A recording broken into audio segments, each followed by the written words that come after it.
That works. Lisa?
All right, we're going to call the meeting to order. Good evening. Thanks for your patience. We had to wait for some people to get a quorum, but we're now ready. Can I get a motion to approve tonight's agenda? So moved. Second. All those in favor? Aye. And I need a motion to approve the previous minutes. So moved. Second. All those in favor? Aye. I'm gonna abstain. I wasn't here for that. Okay, so we have one abstention from somebody who was absent last time, from Nick. General audience instructions, if you haven't done so already, can you please silence your phones? And if you have any conversation that you need to have that's not pertaining to the application that we're dealing with at the moment, just please take your conversations outside, be respectful of the people who are talking. And if you have any comments, wait for your appropriate time and you address them to the board. Prefer not to have people talking directly, applicants talking to affected parties directly. Just send them to the board and we'll deal with them as they come. And if anybody has any general comments that doesn't pertain to any of the applications tonight, now would be the time to express those. Otherwise, we'll move right into the agenda and start talking about the applications. Okay. For affected parties, you have a time limit of 3 minutes per household. If you're speaking for a group, you can have up to 5 minutes.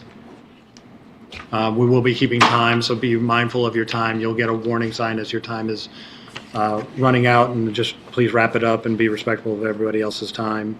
And if you want to come up and talk, if another affected party has already said your points, you don't have to elaborate on them over and over again. If you want to just sort of echo, and so we can keep things moving, that's fine.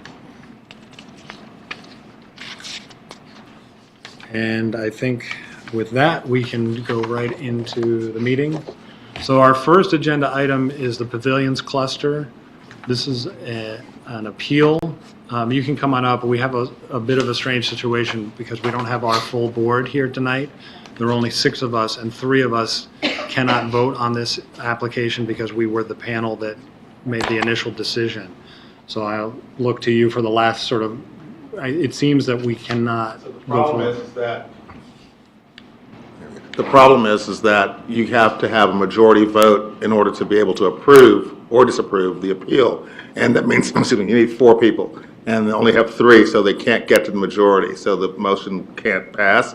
So they're going to need to defer it until they have a full board to be able to rule on your appeal. When will that be?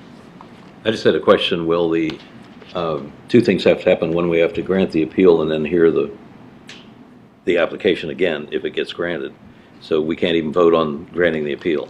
Right, because you're 3 of you are disqualified. Okay. All aspects.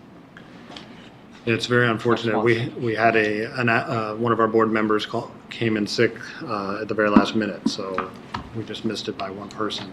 So that means, I guess, the next full Move it to board. July 18th. I can't do that date. Well, we'll contact you and see when we'll. I can do August. Okay.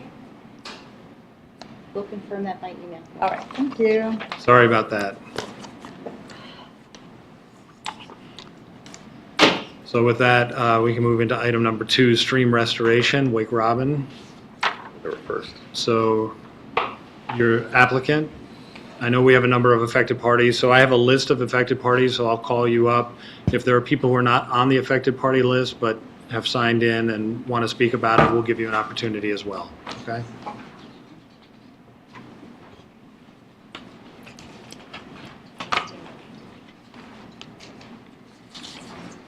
Hi, I'm Nikki Veleza. I'm the watershed manager with Reston Association. And this is Megan Fellows. She works for Fairfax County. And I'm just going to introduce the project to you, and Megan's going to do the presentation. So the stream that we're talking about is the stream that runs in between Cedar Cove Cluster and Wake Robin. The county has restored the stream upstream of South Lakes Drive, right next to the South Lakes High School. And then it goes underneath the road and becomes an eroded ditch, or it has been an eroded ditch. And we've had a number of sewer pipes that have cracked and leaked, which drains directly into Lake Audubon. We've had a number of trees fall. Some have hit decks and other things. So what we're looking to do is get a concept approval for the restoration project to move forward for this project.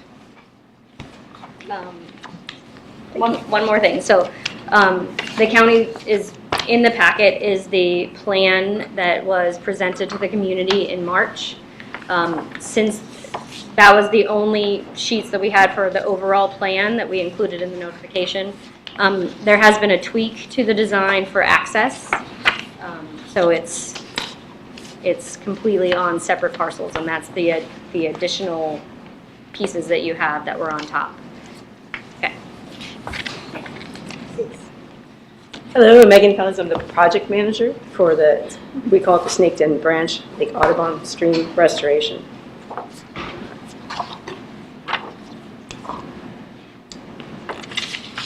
As Nikki said, this project has been a long time in making. Probably in the early 2000s, this was looked at as part of the Northern Virginia Stream Bank project. It was not included in that project at that time, and it wasn't until a sewer break in 2015 brought it back to the county's attention as a priority project. This has been driven by the citizens, residents of Reston, as they want this project to occur. And so that is why last year we got funding to do a design for this, and that is the process that we're in right now. The stream is about 800 linear feet, and again, it goes from the South Lakes Drive all the way to Lake Audubon.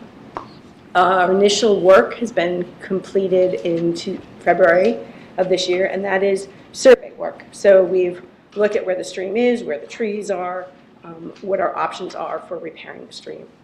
A concept plan was completed in March, and that was presented to the citizens through public meeting, through walks through the site, numerous formal and informal occasions. The design review team is made up of the county, that's the urban forestry, the stormwater, our wastewater people, as well as Reston Association staff and representatives from the community. If you are familiar with the site, Robin Lane is on one side and Cedar Cove is on the other, and so both sides of the community are independently involved. The plan that we are showing you tonight is the concept plan that was presented to the residents with the addition of the access easements that we have since worked on with the residents. The main issues, questions, concerns that the community has includes access and staging. This is a very tight location with very limited opportunities for access. The alignments of the stream, so the current stream actually crosses the sewer line, and what we're proposing is to bring the stream back across the sewer line so that there is no longer the option of breaking the sewer line because the stream will be on the other side. And then, of course, the tree conditions and impacts. This project is not possible without significant easements on private property and Reston Association property, and we are currently in the process of seeking those easements, and that's why there's no plan with those easements. There's only draft or concept easements. The goal is to have a final design by January of next year, and we will come back again for the final approval. This is the extent of the project. For those of you, I don't know if I have a pointer on this. Do I see Richard sitting in his back row? Lake Audubon is the big blue blob here at the bottom. South Lakes High School is north of this site. South Lakes Drive is at the top of the picture. And this is the small stream reach that goes from South Lakes Drive to Lake Audubon in between Lake Robin and Cedar Cove. There are a number of other tributaries in the area, but this is only dealing with that particular reach. The existing conditions, as Nikki described, are, they speak for themselves. There's a lot of exposed wastewater. That's both sanitary main as well as laterals. You can see here in this front, the picture on the left, the tree with the orange tag, The trees are not in great shape. They are trees, yes, but it's missing a lot of bark. It's not a healthy tree. The stream itself is rather incised. All that sediment and soil that was there has now ended up in Lake Audubon, which is causing its own problems. The trees, even if they look great, tend to be undercut. That means all the roots are exposed, and those roots haven't realigned to support the tree. So that tree is actually a hazard tree because it could fall at any time. And then as in the other picture, you can actually see the trees that have fallen in the recent past and are crossing the stream. This is a picture sort of at the widest point. You can see the exposed lateral, and sort of down the center of this is the sanitary line as it is right now. And this is how we envision it to be when we're all done. So the alignment of the stream will actually move and shift to the other side of the sanitary sewer. This allows us to avoid having to cross all those laterals, and we can actually bury them under reinforced bed mix and stream. That streamless channel will still exist and allow us to have bypass the main channel at high flows. Because secondary to the sanitary sewer issues, the residents complain that this is a very flashy stream. We get a little bit of rain and a torrent white water rushes down this ditch. By separating out these two channels, we're able to mitigate that a little bit. Hopefully you can see all the replantings that we're going to do in the disturbed area. The center portion can't be replanted with woodies because it is on top of the sanitary sewer. And that's not a good mix. This is the plan view that you can see in your packets. On the left-hand side is South Lakes Drive. On the right-hand side is Lake Audubon. And if you look at the details, you can actually see a sanitary sewer line. May I just, sorry, talk with my hand. Sanitary sewer line is actually here, so we start just above the sanitary sewer line, and the final sanitary crossing is down here, so we go just below it, so that we're able to address the entire sanitary system. That is the portion that's on RA property. The access is the other issue. The citizens and the project team worked with Reston Association. We looked at every possible access point, and many in multiple configurations, from going in on the lake to actually barging everything in. We even threw out the idea of helicopter and drone because this tight spot is so very tight. We are currently working with some residents on the Cedar Cove side, which is at the top of the screen. What just happened? Margo, can you? Okay, thanks. Can you carry your microphone with you when you walk over there? At the top of the screen is Cedar Cove, so those are townhomes. So there's actually some Cedar Cove HOA land or cluster land in between, but we will have to go on both adjacent properties. And then at the bottom of the screen is Wake Robin, and we are working with two homeowners there. To the right of the arrow, there's an existing sanitary sewer easement that we will be following that same general path, although the easement will be wider. You can see the details of those easements that in your handout. That is the most current draft that we have, but we are actively working on those easements right now, so I don't have the final version for you. Are there any questions about the easements access before we move on? Yeah, to what extent does the easement design depend on which easement you end up with, or at all? It's extensive. So we need both easements, both access points, and this allows us to move the stream across from the sanitary sewer. If we were only to get one of those easements, we would have to go back to design, and we may go and just sort of harden the channel in place, which would limit the ability of us to be able to really protect those laterals as much as Is that we true can. of the other access points that you studied as well? They all have impact on the final design? Well, the other access points were deemed really unworkable. There's a lot of slope here. The other access points just we aren't able to use those. So these ended up being the only two that were possible. And by having both, one, we can allow half of the construction work to come through one neighborhood and half the construction work to come to the other. It's a much more fair and compatible design. But if we only got one of these, then we'd have to do an in and out. And if we do an in and out, we wouldn't go with such an extensive restoration. We would simplify that. So just to address this, the idea of two is you come in on one side and you exit on the other side, so that the construction equipment doesn't have to go in, back up, turn around, come out the same side.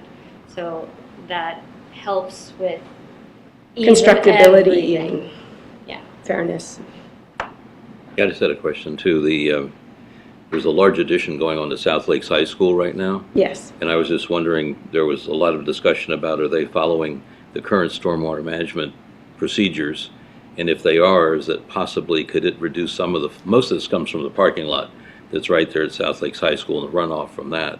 Are there any measures that could have been taken or you would consider taking on the other side of the street that would reduce the flow?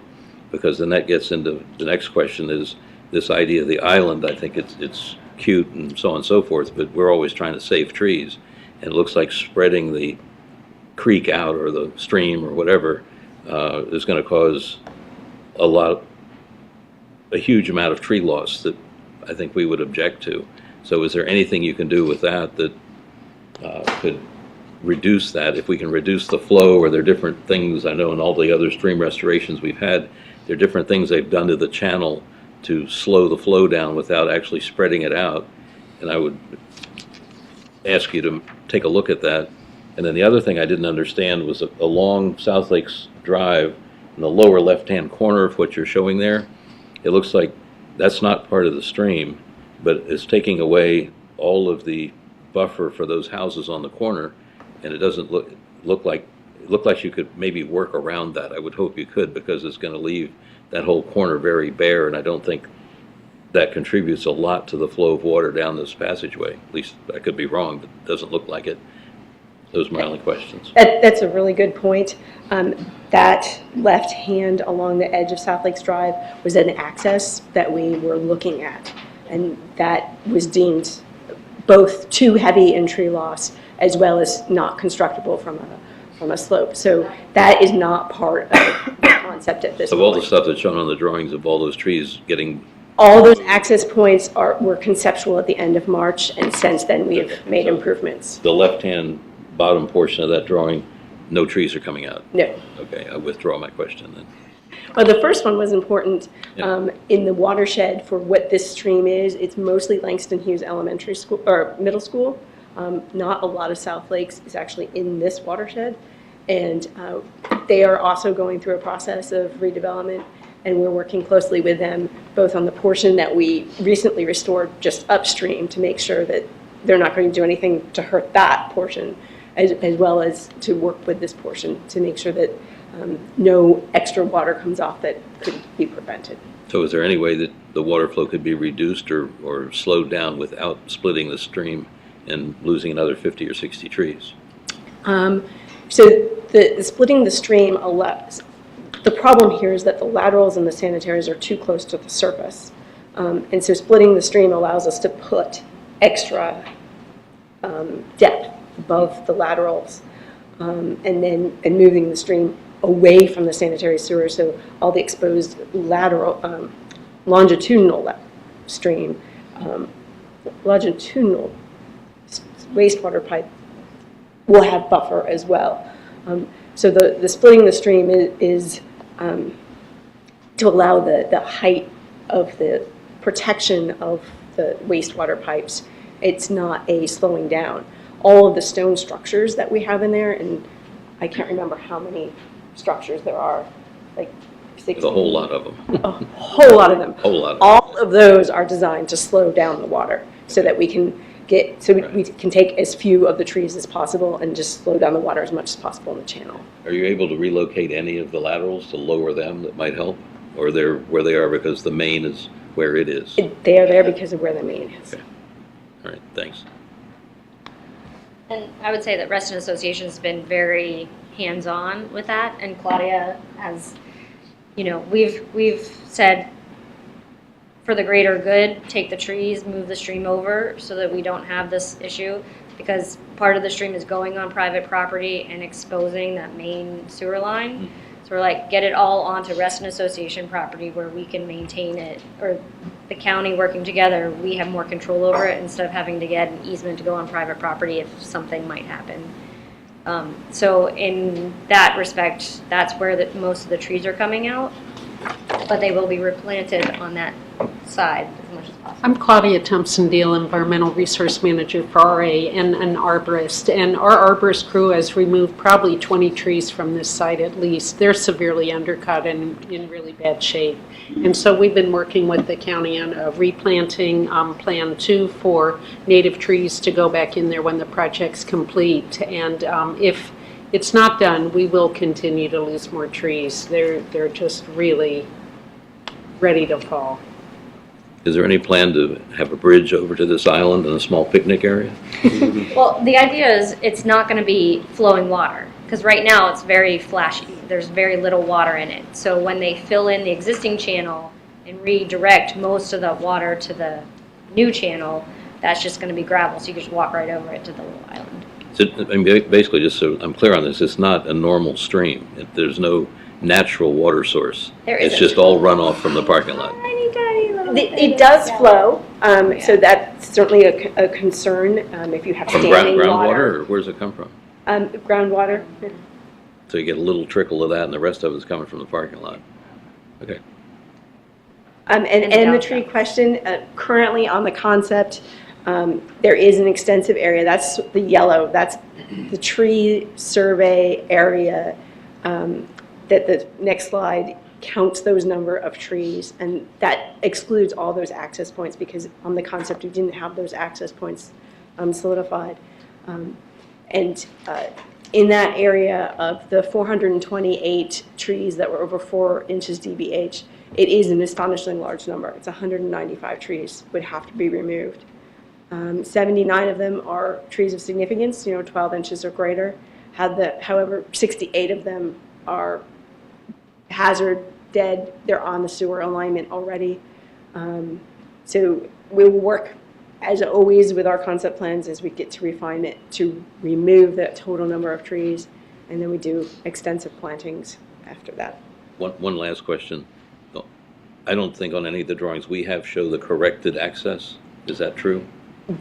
No, that's not until the next stage of this design Okay, so process. like, I know Mr. Maynard has some objections to coming across his property, so what we're seeing tonight is not, I mean, if we approve it conceptually, it's with the understanding that some of these other issues are going to be taken care of. Correct. At this point, the only access onto Mr. Maynard's property is on his floodplain easement, because the secondary, the smaller channel, is currently on his is within the floodplain easement on his property, but there would be no permanent access. Okay. So, go ahead. Do you have more presentation? One more slide. Fine. The highlights, I think, of this project are the tremendous amount of community support and request that we're out here. This is definitely driven by the community and Reston Association to be present in this location, despite the fact that it's a very tight stream, a very short stream, and we have to ask a lot from the property owners that have to give us the easements to access it. The 40 trees were surveyed likely to fall down a couple of years ago. 2 trees since January have fallen down, one of them on one of the neighbors' decks. And then an additional couple of trees have been taken out because they were by RA because they were considered hazard. So this is an ongoing, actually we can see this with our eyes that the trees are falling because of the erosion issue in the stream. The community has indicated that they will provide the easements as the drafts that you have There's four individual property owners, the cluster and RA are all working with us to do that. And then just because we have that sewer easement doesn't mean that we would leave it bare. We do work with herbaceous plugs and seed mixes to establish cover. Just because there's no woodies doesn't mean the sanitary sewer has to be completely lifeless. We work to put something back there as well. But then elsewhere where we can, we will be planting over 100 overstory trees, 200 understory trees, and 10,089 shrubs per acre, all native, working with Claudia and Nikki. Not that we don't plant native things, but we would once again plant native. Just to confirm, the funding includes the replanting? When we get to the part where we get funded for construction, it will include the replanting.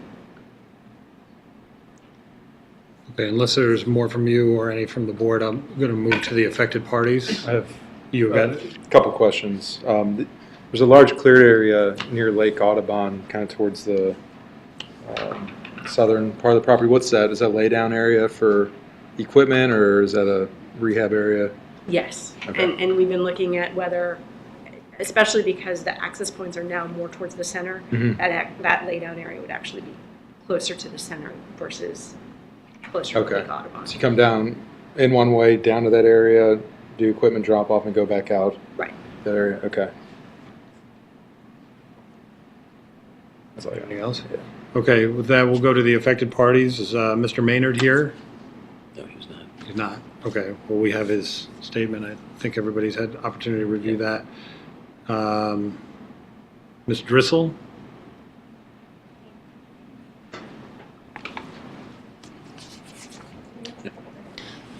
Wherever you're comfortable, but the podium's fine. You just need a microphone. That's a mic. Hi, I'm Ann Drissel. I live at 2225 Wake Robin Lane.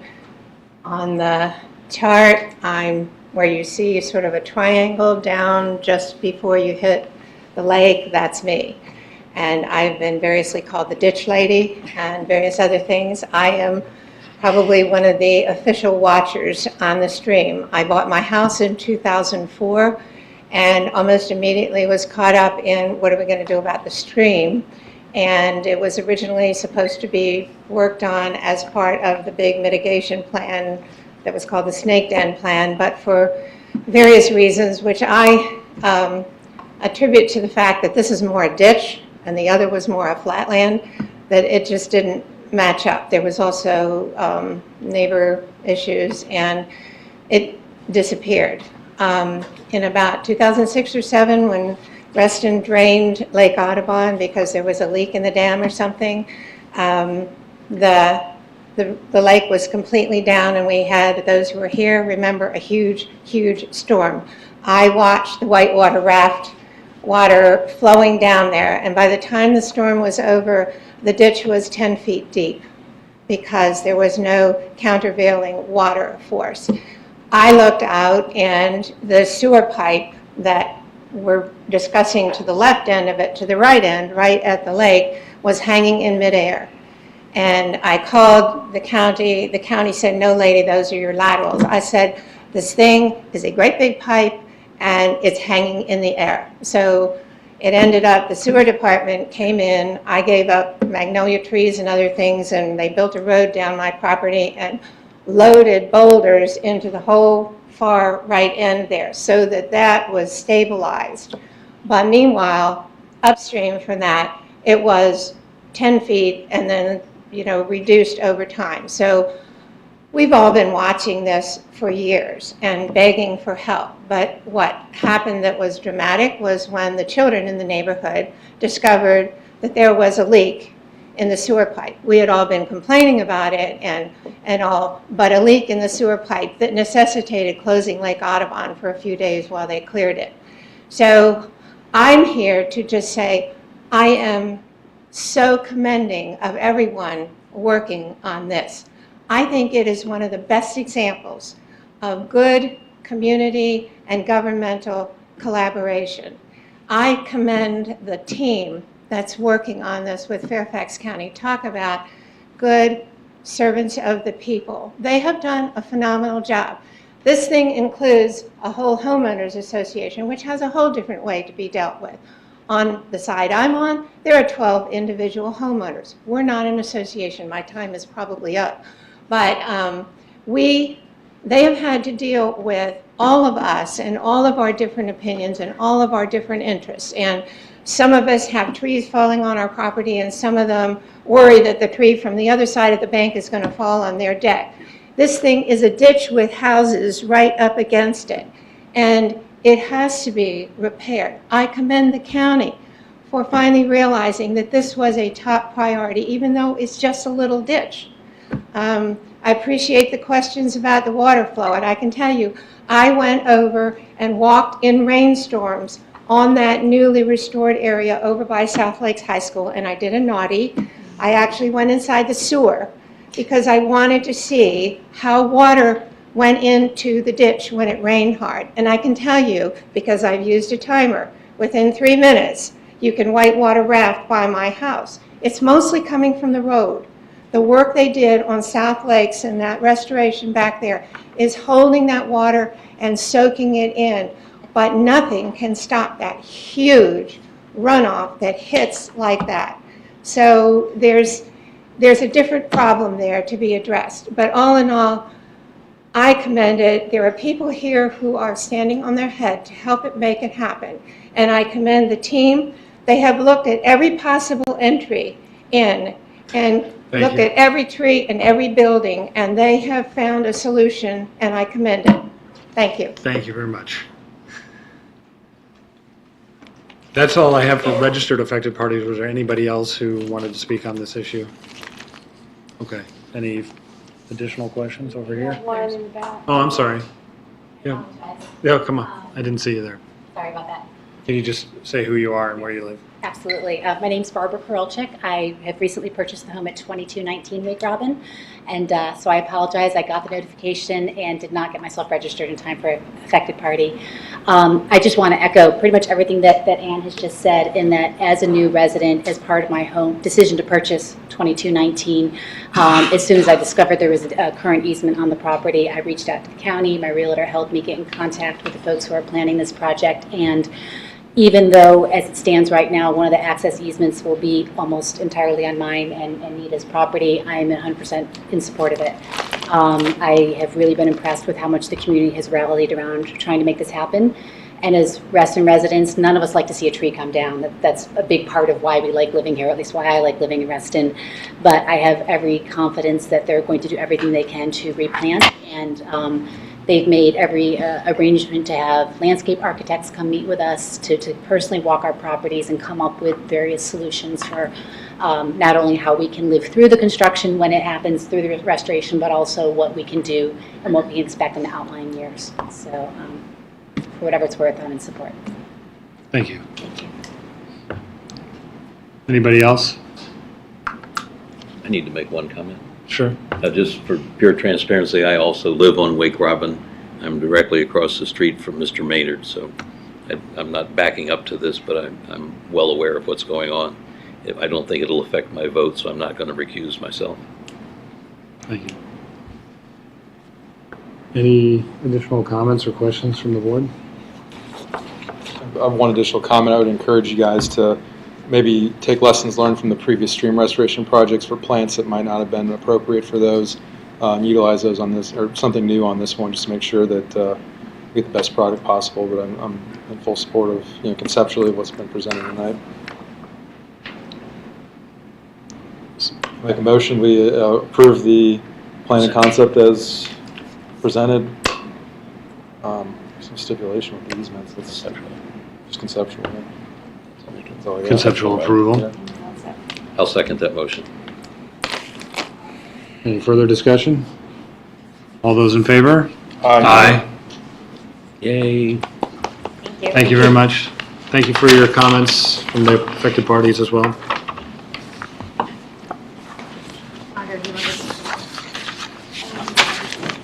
Okay, item number 3, Martin Luther King Church. The applicant wants to come up. Again, I have a list of affected parties, so we will get to you in time.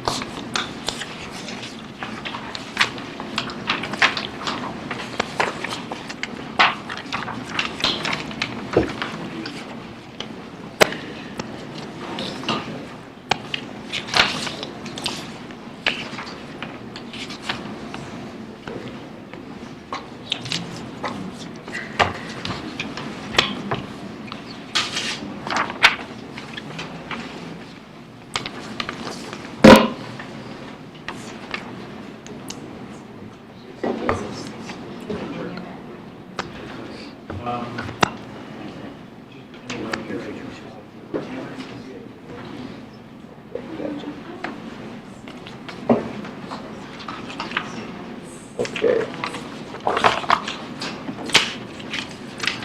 Good evening. I am Melvin Degree, from Martin Luther King Jr. Christian Church. We are at 11400 North Shore Drive, and I've been there for a little while. And we are seeking to construct a new edifice for our sanctuary. And I have with me tonight our team for our architect and our site plan designer. Our site plan design is Upendra Prakash from the plan source, Manassas, Virginia. And our architect is Walden Studios from Columbia, Maryland.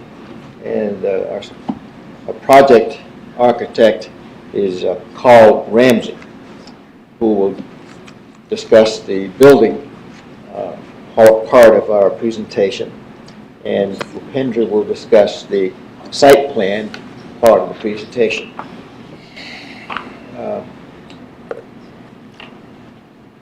So this is a building that we want to create, and we're looking to have that done within the next 18 months, maybe, hopefully 18 months. But when we finish here, we have to go to the county to send in the building plan, to get the building permit once we get through the design review board approvals. It's going to be a little while before we actually get the building up, as you probably know anyway. Okay. All right. So I want to have Upendra to start off with us and talk about the site plan. We have a number of comments from affected parties about the site plan. The Reston Association, was that your environmental group, had a plan about the easements and the pathway, and Northgate Square Association, a cluster rather, has some questions about trees and also the access to the underpass under North Shore Drive. And I think that our site plan will answer those kinds of questions, as well as the questions about lighting, which have come up as well. So let's start with having Upendra talk to us about the site plan. Okay? Yes. Good evening, ladies and gentlemen. I am Upendra Prakash. I'm a registered engineer, and my role here is to work on the site plan issues of this project. This is a 2.4 acre lot that already has the use established as a place of worship. There is an existing building there, and in this phase of our development, we plan to build a 6,000 square foot building, the architecture of which you see on the boards to your right. This is part of a a planned project that allows this phase by right. The site plan is approved at Fairfax County, but we have not advanced the preparation of the architecture, building, and mechanical plans because we have been awaiting this opportunity to meet with you before we take the details of what we can agree on this evening to the building permit folks at Fairfax County. Where we are is that we have an approved plan. We need your approval and recommendations, and we need a building permit before we can begin construction. I would be happy to answer any questions you have on the site plan issues.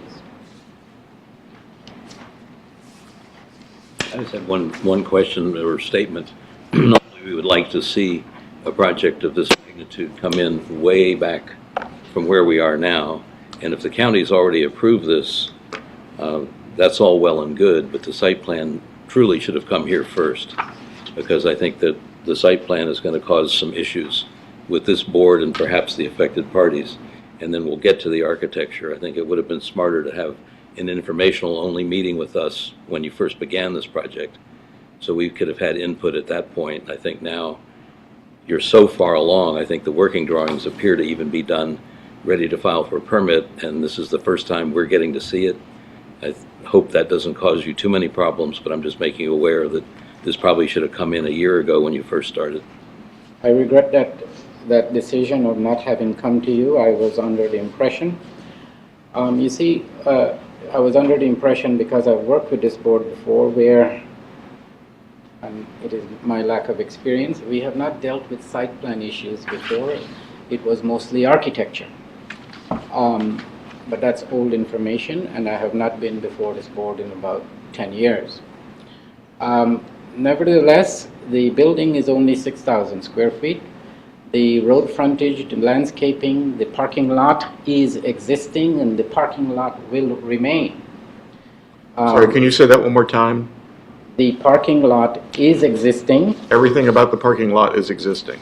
The parking lot is existing. It will mostly remain. There is an additional widening of the parking lot toward, if you may look at that plan, toward the right-hand side, which will be the south side of the green site plan, please.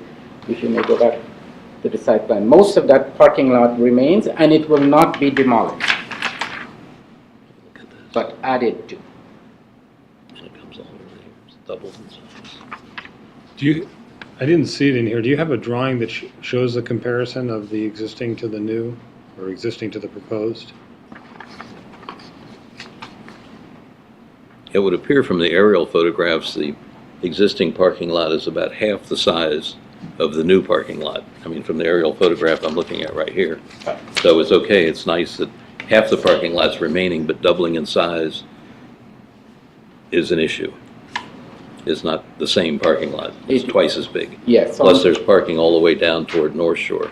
That's not there now either, Yes. just to be clear. Ma'am, can I scroll through your package there to let us see what we have in terms of existing and proposed? I don't see any. They're mostly elevation drawings, Yeah. and the only other drawing I have is the one I have initially. Well, let's Zoom into that, please. start with the comparative space count. The proposed looks like it's showing 75. How does that compare to what's there now?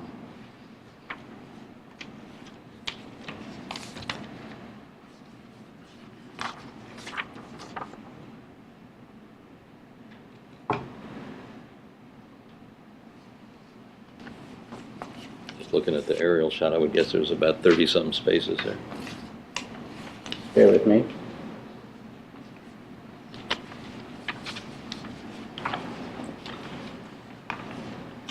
We should get some ordered down.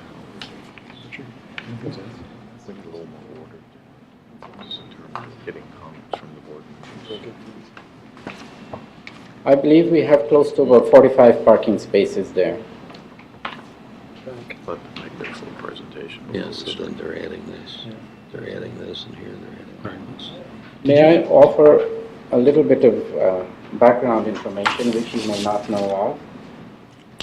In 1995, we went before the board of supervisors and developed and secured approval for a phased expansion or phased development of this place of worship. And the development plan has approved 175 parking spaces and 25,000 square feet of building addition through 3 levels. We are not doing that today. We don't know when we will do that. But for now, we are proposing 6,000 square feet with the commensurate parking that is required with this phase. You know, as part of the review and approval process, we have to establish what drainage and landscaping impact this does when you expand the existing parking lot. And we did that in normal county required fashion and have prepared a 25-page document explaining and justifying this position. And we are at the point where, pardon me for saying it, we're not being malicious about it, but we are at the point where we believe we have met the public facilities manual to the satisfaction of the county. And if you have questions on drainage and stormwater management, we have done that, and I can answer those questions. All right, so we may have jumped the gun a little bit. So are you done presenting what you want to present on the site development at this point? Yes, unless you have any questions. So if you don't, you want to continue through the presentation and then come back around? Yeah. So your next phase would be, or you want to jump to architecture, or?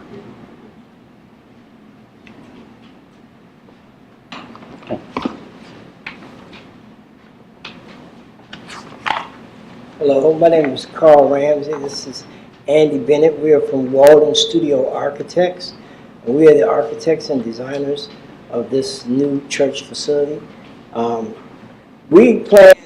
Our basic premise for this church was to give them the minimum required space that they needed, and the style of architecture that would reflect some of the character of Reston. Based on our budget, we designed this building to meet that budget that was established for us to come within, and it has been with challenges.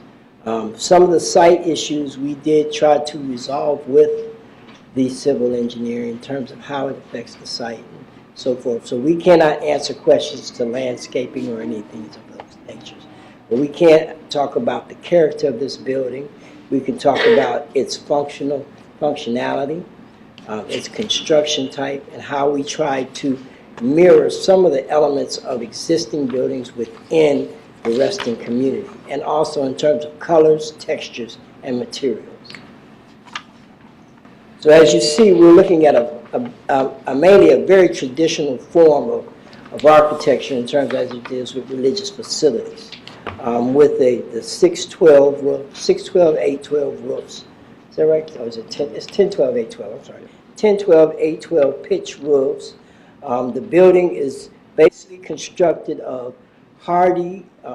James Hardy board siding, both cedar shake style as well as horizontal siding. Excuse me, I just want to interrupt. The drawings show 1012 and 1212, and that's not what you just said. I apologize. It's 1012 and 1212 is correct. The drawings are correct. Yes, the drawings are absolutely correct. At this point, we're at, I would say, 95% construction documents on this facility. So, and we have bidded, and we have a qualified contractor ready to start construction. Our next phase after the board and board approval and making modifications based on board approval will be to submit for our permit with Fairfax County. So we're here to answer any questions you may have on the architecture of the building. I said one quick question. Yes. You mentioned you were sort of using the context of the existing building and taking some elements off of that. Are there any photographs of the existing building we could see? There's none in our package, so I'm afraid. Well, we don't have any photographs of the existing building on site now. When I said existing buildings, I meant existing buildings in the community, such as the Brown Chapel Church, which is a similar type of structure in character, type of material, as well as form. Also, we looked at the St. Thomas A. Becket Catholic Church in terms of color, context, and form. It's a lot bigger facility, but we did mimic some of the characteristics of that building, even in the smaller context. This is a 5,700 square feet, roughly, if you round it up, 6,000 square foot building. Seats roughly 150 people in the sanctuary, with a future expansion of additional 50 in a balcony area, which is classified as a mezzanine space at this point. Also, we want to maintain the existing building to possibly be used as a community outreach building that the community could lease and use as they feel need for different functions. So the existing building will be converted into the community building for this community and this church. So we looked at it in several different ways. One of the things as Walden Studio architects, we are architects that we primarily, 85% of our business is churches. But what we've noticed is that the church community is changing. The demographics are changing within communities. So a lot of the churches are changing with them to become more community orientated in how they service the communities in which they reside. So one of the purposes of this project is to be exactly that. So can I ask, the drawings show various versions of this, an expansion. Are these elevations inclusive of the expansion? No, these elevations are not inclusive of the expansion. The expansion was a part of the master plan, but was not a part of the scope of this project. So we did not design a future expansion, if that future expansion takes place. So I'm looking for it. There's a site plan that shows a footprint of what would be the expansion. That's correct. So on these elevations, for example, which side would that be? That would be on the rear of the building where you see the deck located. It would just come straight out from there. Porches. Yeah, so it would be another, basically it would be a T, in a T formation to the building. Coming out of the south elevation? Yes. The bottom east left corner. elevation, upper right. Can't see it. Where the little porch is, and it looks kind of like it's waiting for something to happen. That's good.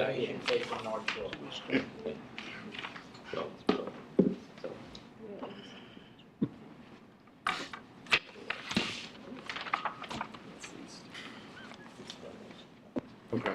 Yes, the east elevation. That's correct. So the building, the extension, if the extension happens, would come directly out from So there. that would be toward North Shore? Yes. Toward North Shore, okay. Like toward the bike path. But we will be looking at a very small, we're limited to 25,000 square feet, but the code, I think, limits us to roughly 12,000 square feet in terms of building size. So it's a little different than the master plan in terms of architecturally what is allowed for the A3. I think we're limited to something like 12,000 square feet. Yeah, that's huge. With the fire code.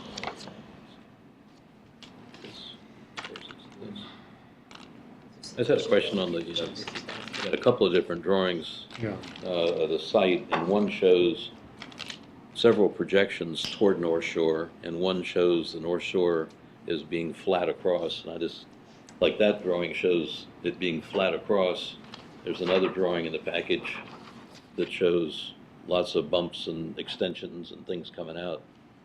And it's on this sheet that says, your sheet E3, Yes. and it shows a whole different footprint. Which footprint's correct? I can explain that. See, what we are building now is the one with the flat rear elevation, the south elevation. East. The elevation fronting North Shore is going to be flat. But what we have done for purposes of grading and establishing the limit of disturbance, we will grade with construction room for the expansion, the T expansion that you see, but we will not build the building expansion. We will just do the land disturbance for the future. So basically, according to the site plan then that was up there a second ago, the limits of disturbance pretty much encompass the entire site. And my experience with things like this is that means everything inside your dotted line, meaning limits of disturbance, will be gone. All the trees, forests, everything. Yes, you will see how the limit of disturbance snakes around. 2 areas by the outfall of the stormwater management area will be reserved or in a conservation easement, and the trail that has to be relocated because of the building will necessitate the that outer limit of Go disturbance back that to you the see in site the plan. dotted line. Hold on, trying to get back to that drawing. No, the one that's there you go, the one that's drawn, not the pretty one. Yeah, I just look at that and it looks like everything except a couple of little areas along North Shore are leveled, basically, with no buffer being left almost anywhere. That's what that drawing tells me, is that correct? If you look at the top of the drawing, there is a buffer. Yeah, I said there are a couple little areas along North Shore. Yes. And along your North Shore. your line of And in the disturbance is only in some cases about 10 feet back, and in some cases it's sort of that weird shape. Yes, in that area, it goes back into the depth of, closer to the parking lot where it is, will become a conservation easement. Okay, but I mean, it's just, I think what I'm saying is true. Everything inside that dotted line is going to go away. So all the forest, everything that's there is going to disappear. That's correct, inside the dotted line only. And very little buffer being left in any direction. To the east, almost zero. To the north, whatever that dimension is, 25 feet. Yeah. Okay, I just wanted to clarify that.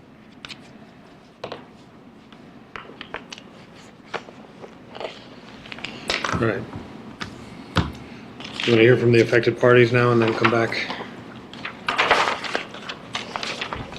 I'm sorry, are you done with your presentation, or is there anything more? Yes, unless Okay. there's some direct questions dealing with the architecture.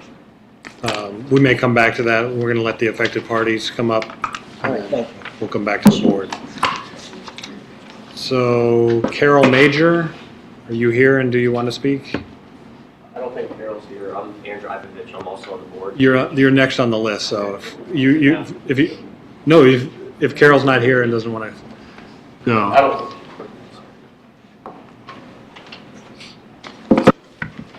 My name is Andrew Ivovich. I live at 1556 Northgate Square. I'm on the Northgate Condominium Board of Directors. This is one of my first times here, so please correct me if I do something out of order or whatever. So there's obviously a lot of confusion that we have trying to review all the plans. I think as it seems like you are having as well, between what's actually being proposed for approval and what their future plan is. There seems to be a large clearing of trees that is in direct view of many of our condos. I think if you go to the next slide, below that one, it shows, maybe there's too many presentations, I can't keep track. One of them shows where existing condos are, that you can see the crescent on one side and then the other existing condos, that's Northgate condominiums.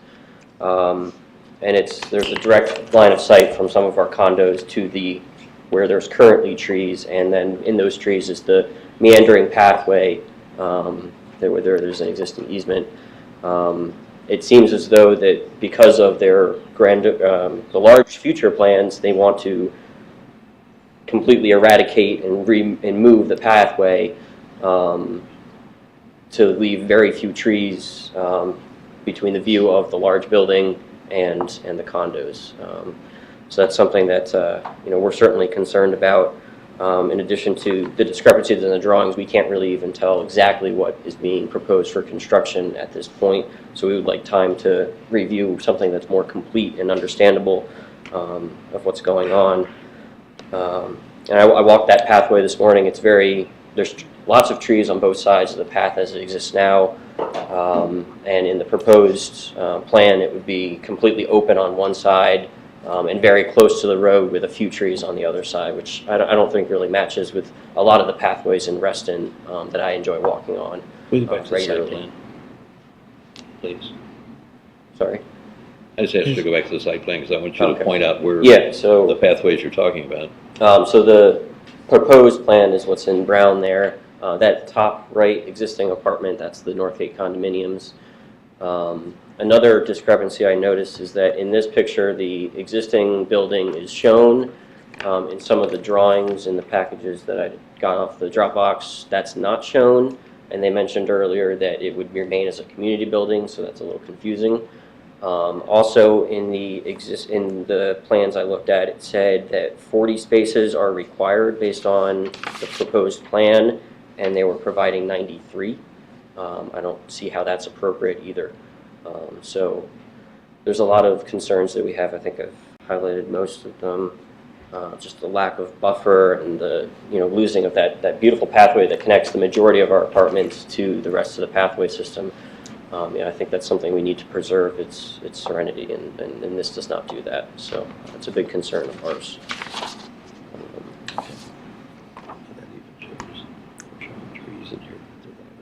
And I think just in general, the fact that we're doing all this grading for future possibilities when we don't have a design of those future possibilities, it's taken quite a while to get to this point. How long is it going to be before they actually utilize the space where they took all those trees down? So I think if we're going to do if we're actually going to take trees down, it should be, for something that's going to happen. So I think that's it. Do you have questions for me? I don't know how this works. No, that's it. That's Just good. sit down. Thank you very much. Sure. Linda Britt? No? Kristen Smebakken? Sorry for the pronunciation if I...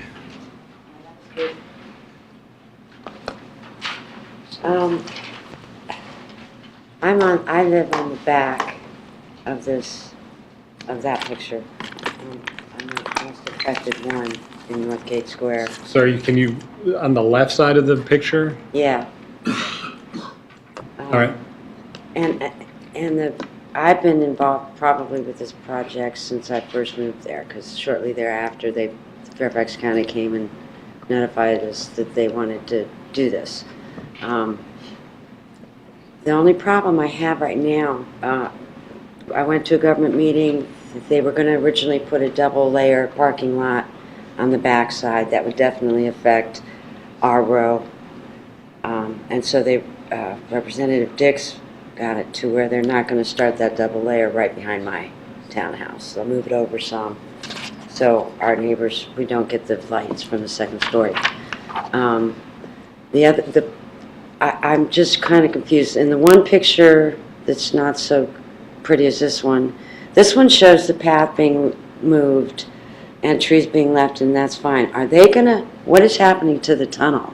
Are they filling that in at a future date? Is it going away? The tunnel stays. The tunnel stays. See, in that picture, it doesn't show that. It looks like it's being... Yeah, he's on the next on the list. Okay. So I think we have somebody here who's going to talk a little bit about the tunnel from the association as well, so. Okay, okay. I think so. And in this first phase of that second structure, the trailers right now, are they going to stay? Sorry, I'm sorry, the what? Existing building. The existing building back in the corner? I think we heard them say that they do intend to keep the. Okay. Although they don't Existing show building. on the site plan. But the only, I think the concern I have is the path and that double layer parking lot when they get to it, because I don't, it's not in this one. They're not proposing that right now. Right, Yeah. okay. Okay, thank you. I just had a quick question to the applicant. I'm confused now, too. The site plan that we were discussing with the limits of clearance and so on doesn't show that building staying. So is it staying? And is the plan with the limits of clearance on it, is that what got approved by the county? Well, come with me, please. I'm sorry, can't hear you. I'm asking the owner to come with me. We'll answer this question together, but I will give you a little bit of background. This is a 2.4 acre site. We have zoning rights to build 25,000 square feet, and the limit of disturbance that we are proposing in the approved site plan is to establish the development rights. Mel Degree, representing the church at this time, can only afford to build 6,000 square feet in this phase. When they acquire more funding and agreement to expand, another phase will come before you. And every time we expand this building, we will have to come before you. And we will have to go back to the county for the necessary site plan and building plan approvals.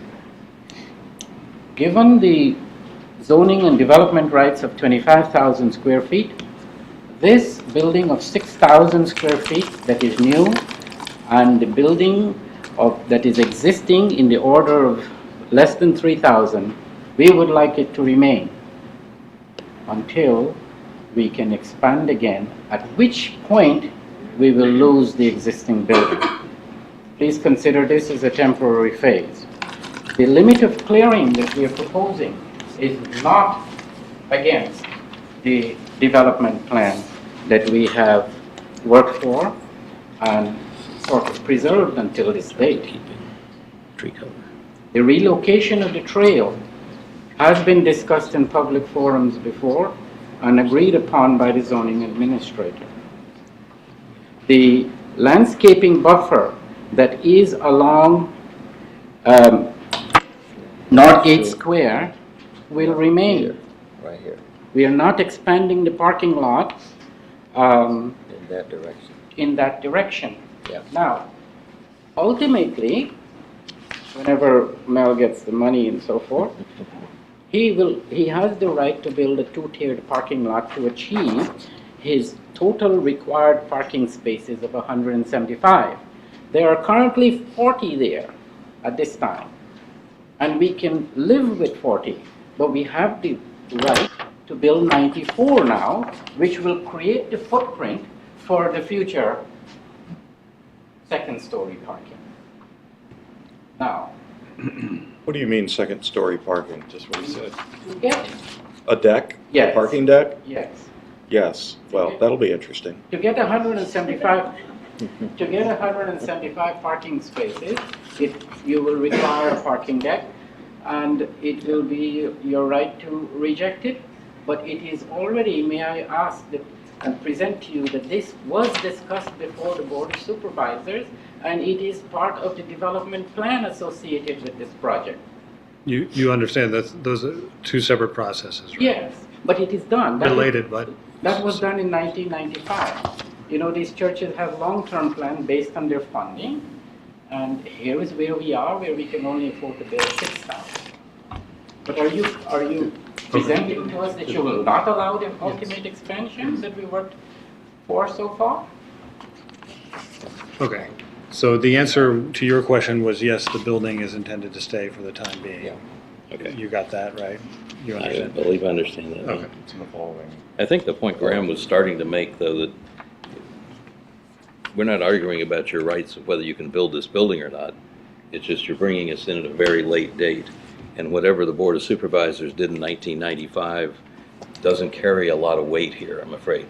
That's just not going to, I Thank you. appreciate you throwing those facts No, out. but we did come to the board in 1995. Did the Yeah. Design Review Board here approve 195 spaces? We did. Staff, do we have any record? That's only 22 years ago. I wasn't even on the board then. Yeah, Well, So far we back. did. You see, we would not get through that process without coming to you. And I will be very, It didn't come to us this time, is why I'm questioning that. yeah, we did come, but please Okay. don't, please don't. okay. So I'm going to cut that Let me short. say- We've got still more affected parties. I'm sorry, did you want to say something more about Yeah, the yeah, existing building? the question of whether you're gonna do 25,000 square feet, that's an unanswerable question at this point, because some future congregation would have to do that, okay? Wouldn't happen in 10 years, for sure, okay? So what we're really looking for is to retain for the future a right to totally redo this spot. That would be 25,000 square feet, would be a total redoing of this spot. And at that time, of course, you have all the reviews and plans and everything else at that time to go through. So it really is a moot point to talk about 25,000 square feet at this point. Right. We're- Because it's not going to happen in any near term anyway. The application is for what you're proposing to do Right, now. we're only talking about what we're looking at here right now. That's appropriate. And the only expansion that we're now really contemplating is a 3,000 square foot expansion for that little spot that you said is going to look at it from North Shore Drive, where you would get a walkout basement, really. To go underneath The building in those drawings is 6,000 square feet. Building in this And you're drawing is saying the 6,000. Suspected expansion will be another 3,000 Would be 3,000. when the funds become available and so Right. on. Okay. When we reduced the 25,000 square foot footprint to 9,000, the county required us to remain in the same footprint as a 25,000 square foot. That's why the building had to go in where it is. Otherwise, you get more disturbance by trying to go outside that footprint. So we're kind of between a rock and a hard place of what do we retain for the future and what do we do for now. We want to retain the options for the future, not to close them off. Okay. I just had one other question for the landscape architect. What is the percentage of tree cover that's remaining after all of this? Because I think Fairfax County requires, what, 40%? Doesn't look like there's 40% left. That's a Reston goal. We have met their requirements. We didn't ask for any waivers. Okay. Well, where's our landscaping plan? Here. Okay. We have done a rendering A of rendering the of the landscape. of the landscaping plan here. Right. The berm behind the townhouse community, right, Northgate Square, the lady said she lived there, okay? That berm stays where it is. It's in place right now. And there's no plan to change any of that berm. Going along the access to the Northgate Square townhouses, there is a berm there that is composed of new trees, new plantings as well. So we're not, we are aware that we want to retain a separation between what our property is and what our building is, all the stuff that comes with that building, and the surrounding community. And that landscaping plan is not yet fluid enough to state that we have met that plan. And when we submit the plan to the county for the building, at that point, we will have to have a fixed landscaping plan, which we would generate by coming back to the board and say, this is what we want to do. These trees we want to keep. These trees we want to add. Okay. So we're kind of fluid in that sense. Okay. But the other question about the underground path under the North Shore Drive, there is no plan to alter that path. The plan is to move the existing pathway around the building and such that it meets up with the existing pathway under North Shore Drive, bringing the other part of the existing pathway closer to North Shore Drive than it is now. So if you're going to have a building there, you got to move that path. So we're not destroying the path access. We're simply realigning it so that we have a building, we have a path, and we do have some kind of separation between the street and the path. Okay. One point in terms of your landscaping concern, by the landscaping manual of the county ordinance, we are required to preserve and retain 10,500 square feet of tree canopy. Because this site has been so restricted in its development limit of disturbance, we are actually providing 23,000. So it's not a minimal retaining we're doing, we're actually doubling.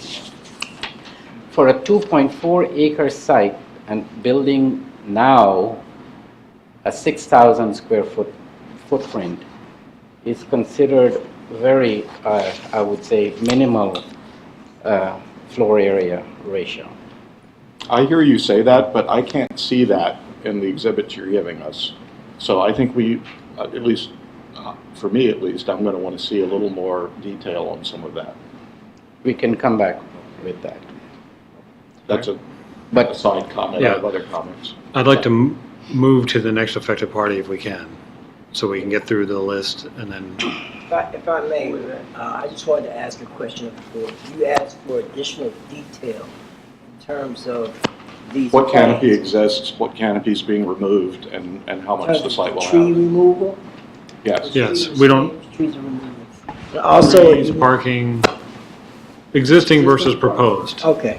And some, We just need to know that so we know what to prepare for you. Thank you. okay. Mr. Butler, you're up.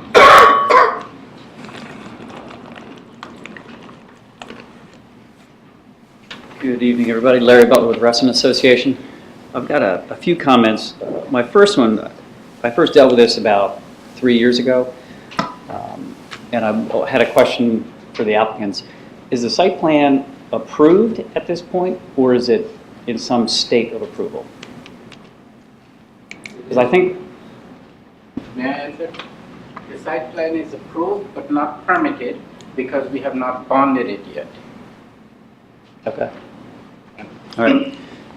When this came up, I don't know, 3 or 4 years ago, I actually got notified of it through Goldie Harrison in the supervisor's office.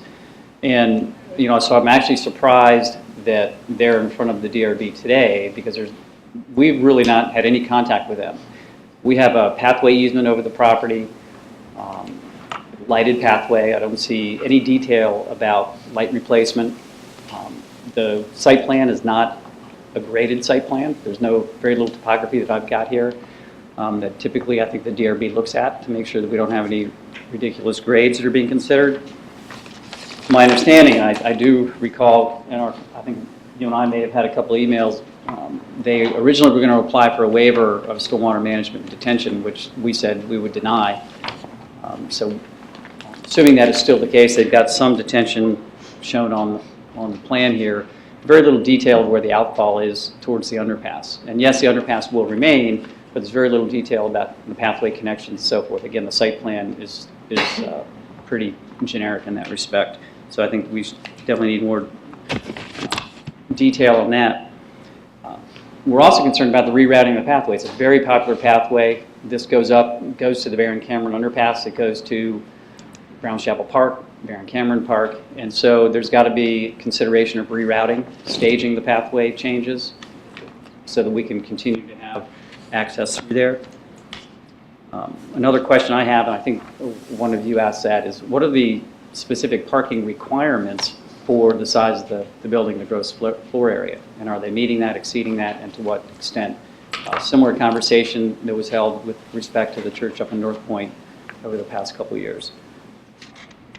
Let's see. I think those summarize my comments, but again, I think, you know, coming in at this hour with a plan that states it's been approved, but there's been virtually almost no coordination with us with respect to the pathways, drainage, and so forth, I think is, I don't think it's the way it should take place, but those are my comments. Thank you. Thank you. And I have Jonathan Smith. No? Not, okay. His concerns were the same as mine. So that's everybody I have on my registered list. Is there anybody else out there that has something to say that hasn't been already said by somebody else? Okay. All right, back to the board. Does anybody have any additional questions before we go around? No? You want to just go around the horn, Ken? Batter up? Sure, happy to. Personally, it's a little difficult for me to get to the discussion of the architecture, which is where I'd like to go, without getting through some of the issues that we just uncovered tonight. So I almost feel like we have to put forward a request of items that we think need to be reviewed in more detail at a future date before we could even get to the fun work.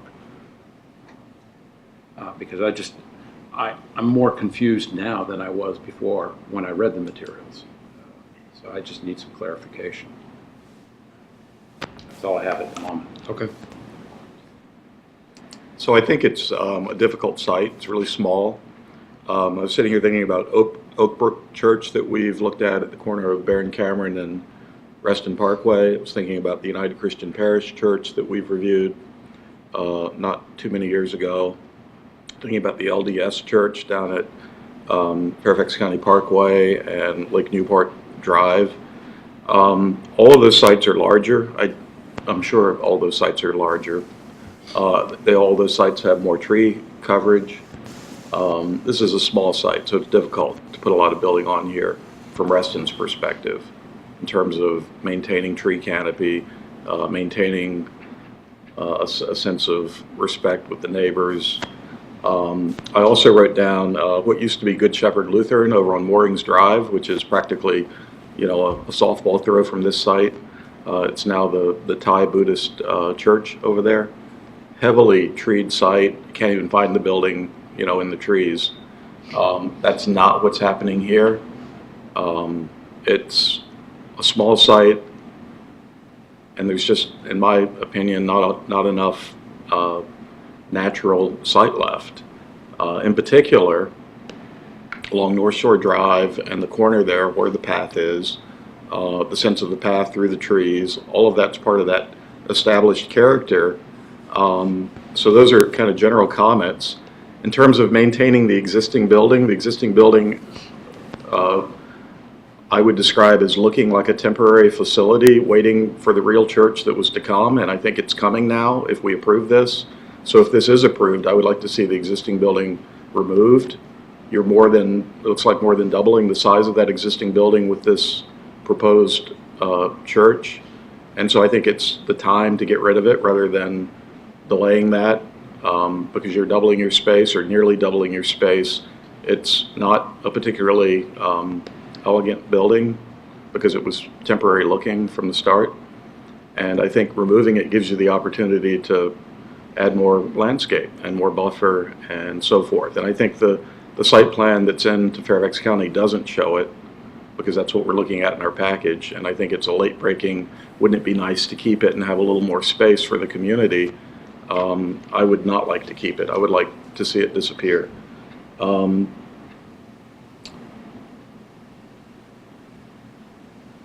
Clarity on the number of parking spaces, clarity on future expansion. I think personally that the future expansion could still be allowed and maintain more tree buffer, reroute the path less, and probably get to a point where I could approve this. I think you can probably get 9,000 square feet on this site. I don't certainly think you could probably get 25,000, and I personally don't think you could ever get a parking deck to fit comfortably on the site, but we're not reviewing that at this point. Just a comment on the building, since hopefully we'll get to the point where you've addressed the site issues. I think the building has a simple, modest elegance to it. It looks like a church. My architectural comment is you've got a couple of elevations. I think I wrote them down, but now I don't see where I wrote it. North and south elevations where you've got that 12 and 12 projecting smaller piece working against the 10 and 12 slope of the larger roof so that the eave lines aren't parallel. And I think that looks kind of silly. So in those elevations where you have both roof pitches showing telescoping relative to each other, the roof pitches should match.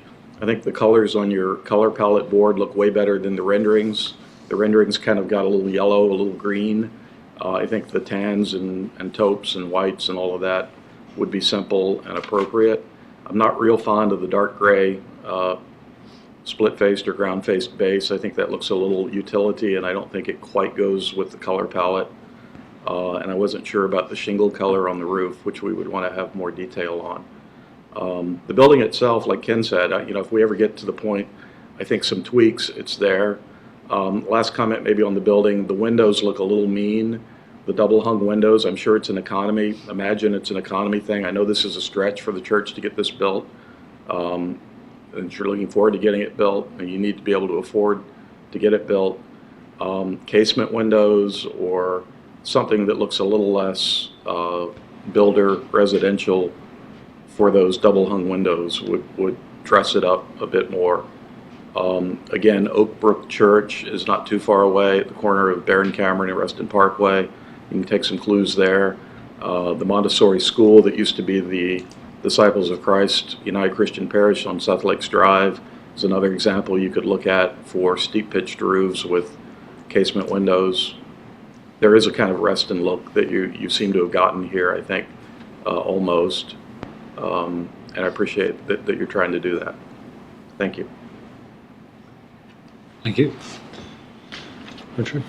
Yeah, I had a couple of comments. The new Reston Comprehensive Plan does suggest for all properties that you have an extensive natural buffer, and I think that's one of the biggest things I see missing in this plan. I think the parking lot's going to have to be pulled in somehow. A 25-foot buffer is a bare minimum, particularly against the townhouses to your north and to your east. I mean, like I said, the new comprehensive plan asks for more buffer than I think what you're showing. I think when you come back to see us, I'd like to see the site plan of what's existing, so we have a better idea, whatever the survey is, of what's there, so we can then compare that with what's happening here. And again, clarification on the parking. It looks like, I think someone said you had 45 spaces now. You're going to 95 or whatever the number was. I'm not sure what that is. I'd like to have that clarified, and you're looking to what someone said in 1995 that you could have 100 and something, which is 175. I don't see how you get 175 spaces on the site. Anyway, I think you need to work with this parking a little bit. It's a little too boilerplate. It's not acknowledging the fact that there's things happening on this property, whether it's a natural thing, the contours, the topography, anything else. Again, as Neil pointed out, to clarify what the parking is, what really is needed, what you're providing, and so on. And the overall plan, I think we got a little confused with you're building 6,000. Yes, you were going to keep the old building. I think Neil's right that perhaps should be considered to be gone. What is the dotted line on the site plan? What is that planned? How does that work with the overall plan? It's not clear to me. And there's no elevation showing what it might be, but it's now part of this plan, so it's part of this presentation. The tree cover, if you have 22,000 square feet of tree cover, I'm not quite sure where it is, but 2.5 acres is just a shade under 100,000 square feet. So 22,000 square feet is less than 25%. And I think most of the time, I think the Design Review Board and or Fairfax County would like to see as much as 40%. So I think that's a little light in terms of what tree cover you're keeping. And I think a little manipulation on the parking lot or losing some spaces or whatever could probably get you that direction. The architecture, I mean, site plan concerns me quite a bit, but the architecture, I think the east elevation looks like it's sitting there waiting for an addition to be put onto it. So it's kind of a bland face right now, and we don't know how long it's going to be before that addition gets there. But it is going to be the dominant face of the church facing North Shore. All the other elevations are internal. So the worst elevation is facing the public at the most critical point. So I think that needs a little more study, but we'll get to that in terms of what we're talking about there.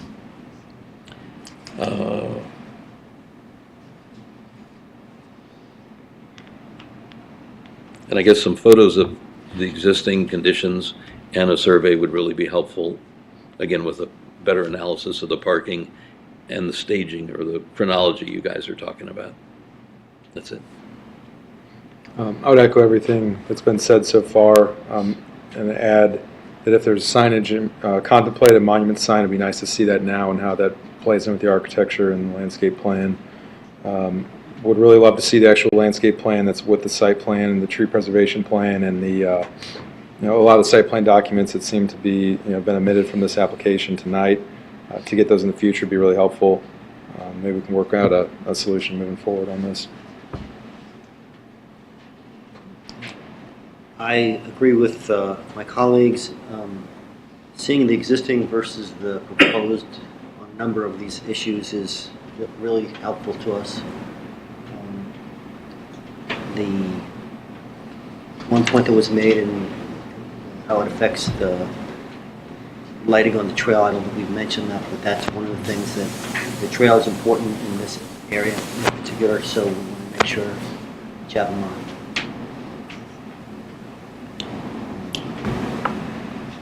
I think that's it. Thank you.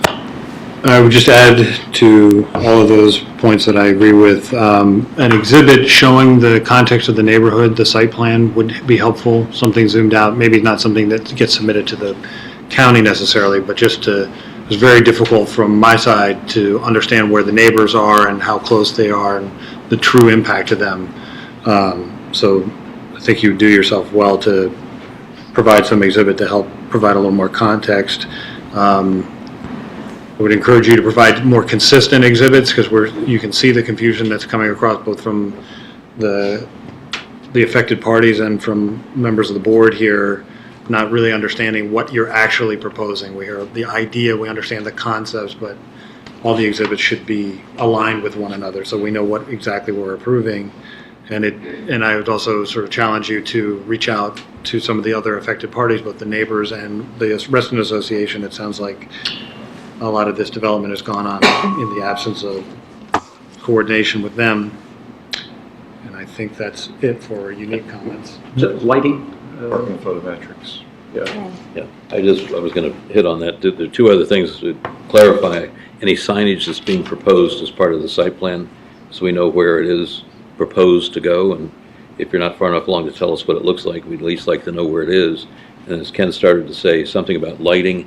I mean, the lighting and the islands you're showing are more like a supermarket, not necessarily a church or something that belongs in Reston. It's pretty serious the way it's put together. And I would, as someone just mentioned, coordinate with Reston and the paths. And I think since you're part of Reston, you at least owe them that conversation to discuss the paths and how all that's going to work. I think that's kind of an oversight to make assumptions as to what may or may not happen. And things in terms of stormwater and all this other kind of stuff, we'll get into that as we go along and ask more questions. There's no information here for us to even look at this point, but I'd be curious to make sure drainage patterns and so on are still going to be okay the way they're proposed. All right, any more from anyone else? Did you have any closing comments that you want to address, anything we've said or anything that's up? And we'll look for a motion.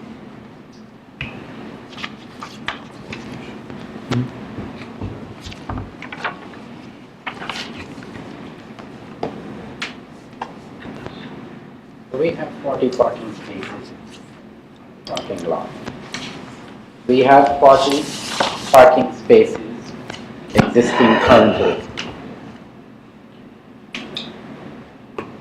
Our site plan proposes 94.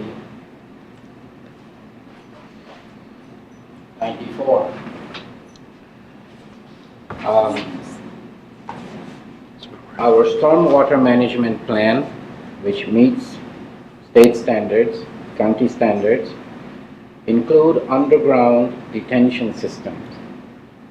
And for the stormwater quality, we propose infiltration trenches and the retaining of landscaped area in conservation easement shown in this rendering.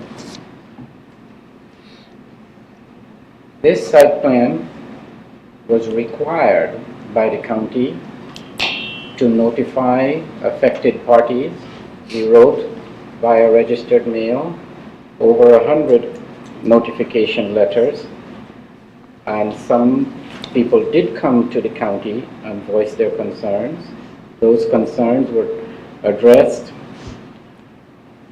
as part of the review system, where adequate outfall had to be preserved, and it is in this detailed package of 25 sheets that we have, which is not in this package.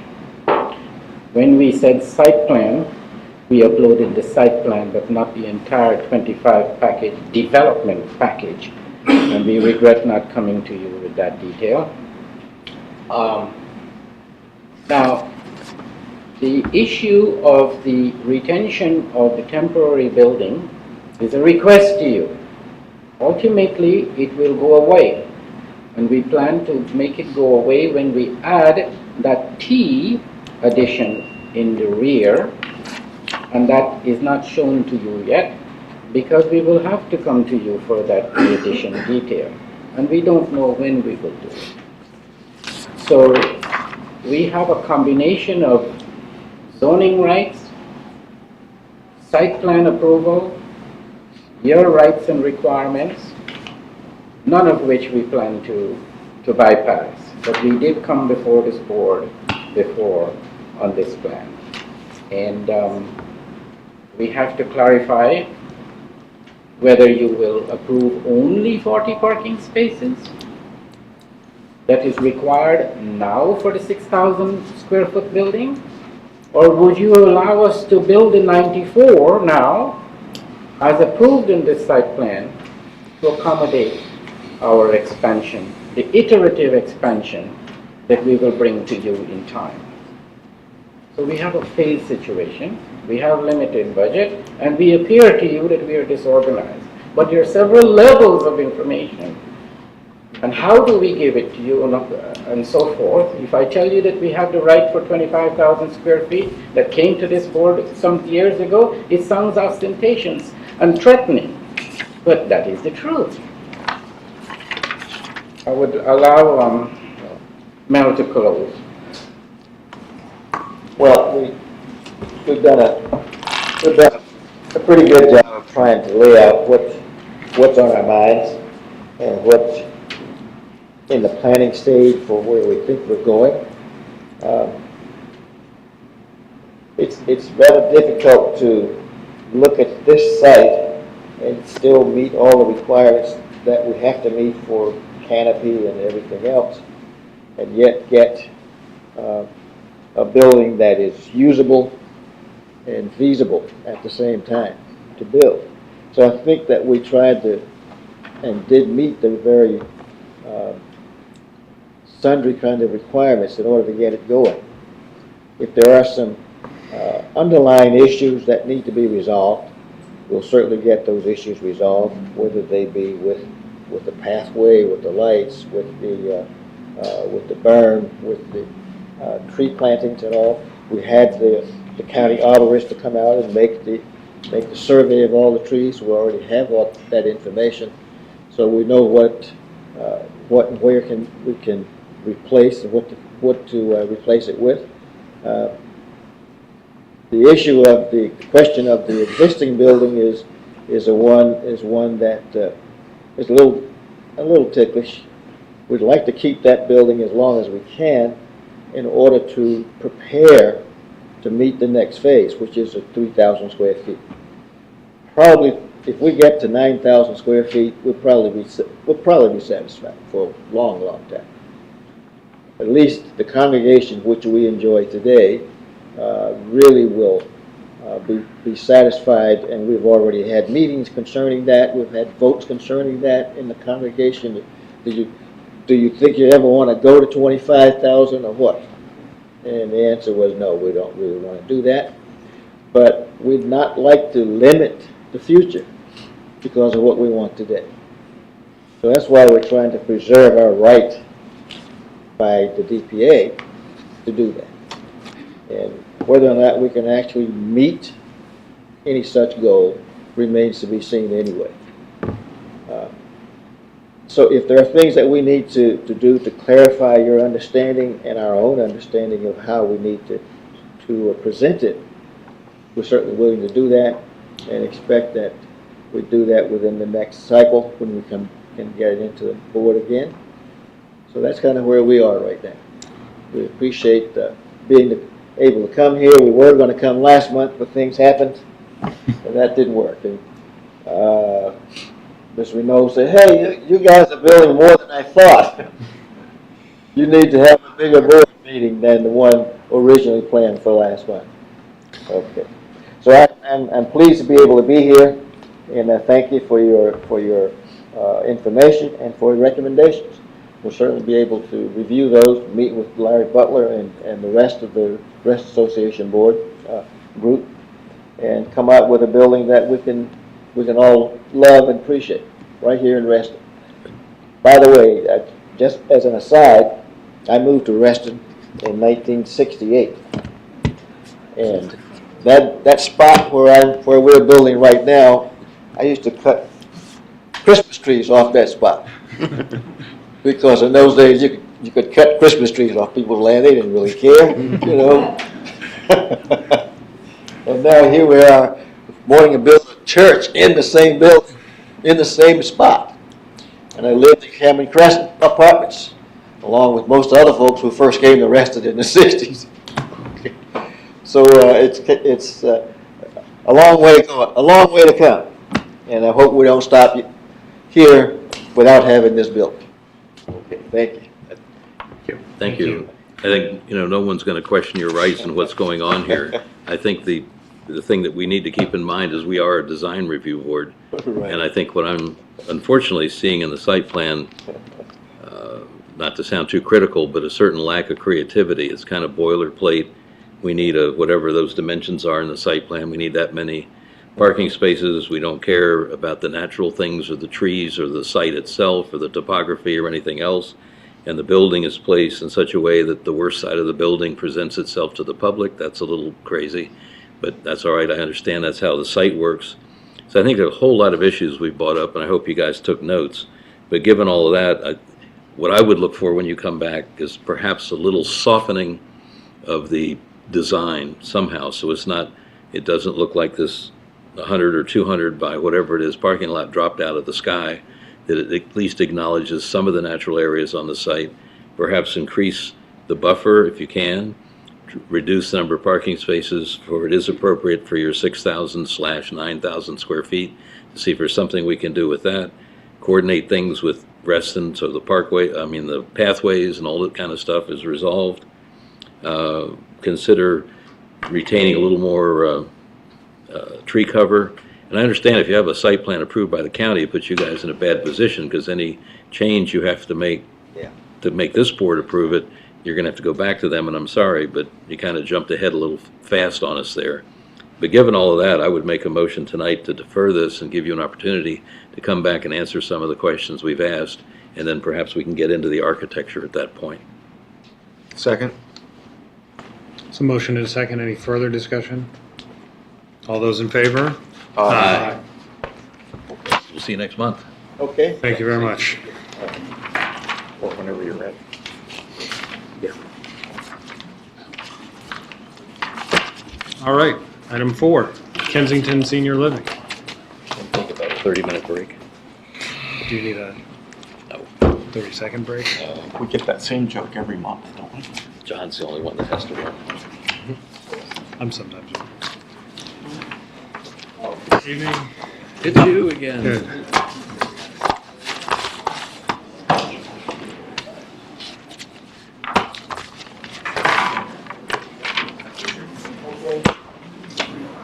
For exhibits, the house project. Read exhibits. It's not going to be, it's a site plan.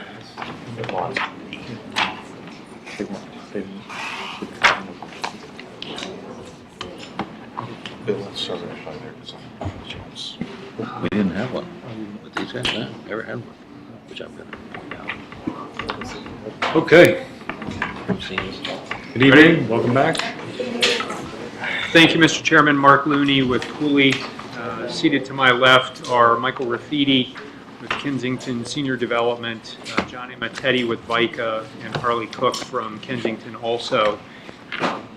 We appreciate the opportunity to come back to you all this evening as a follow-up to the work session that we held with you all last month.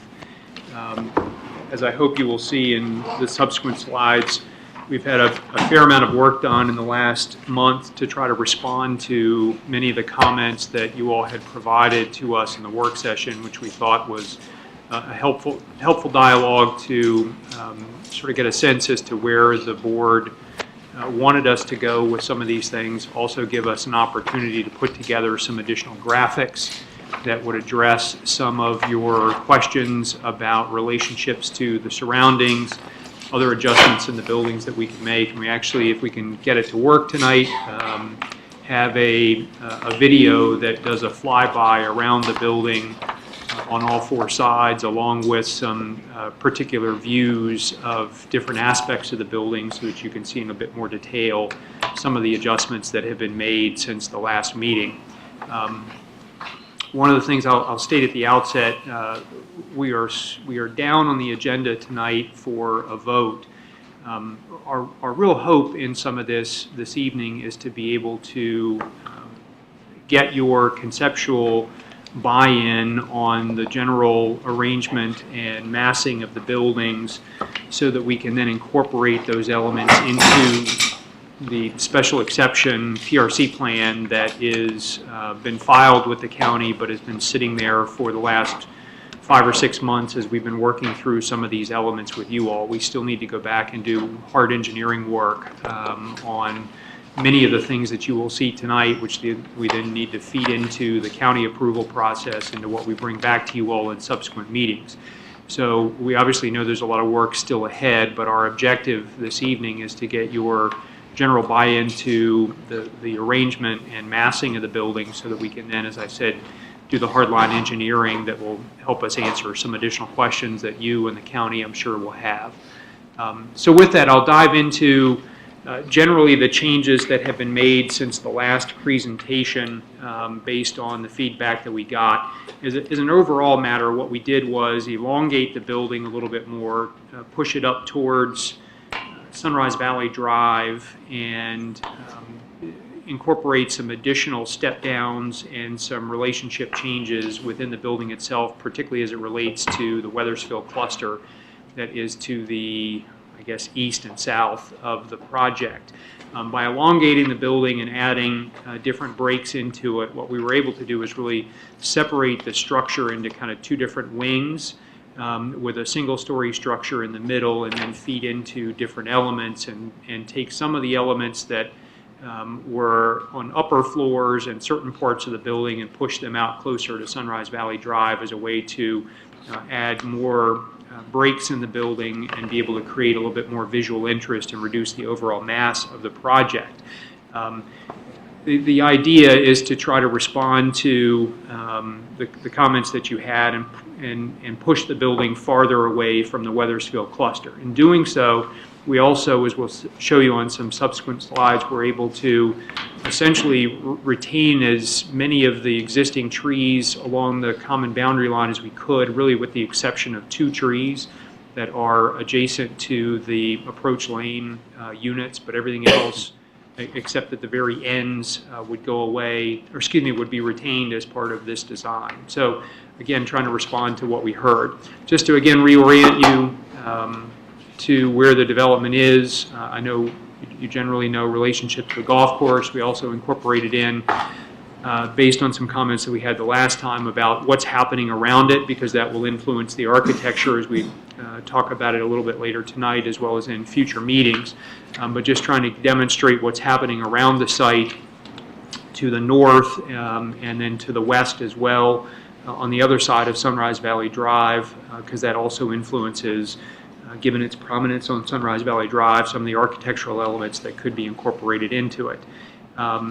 The site plan that you see here in their subsequent slides is really a reflection of the elongation of the building and the kind of turn toward Sunrise Valley Drive that we made with the design, along with the breaks in the building on the rear side closest to the Weathersfield cluster. The areas in the darkest shade on the upper and lower portions of the building are the tallest points of the building, which are essentially 3 stories over the parking podium that's on the ground floor. On the front side closest to the surface parking lot in Sunrise Valley is 4 stories, and then at the highest point 3 stories on the rear facing the Weathersfield cluster.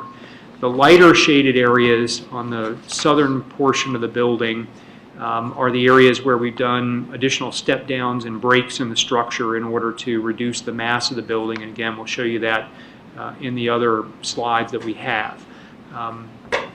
These are some relationships to the Weathersfield cluster buildings. I know it's difficult to see on the screen, but just so that we can talk a little bit about it.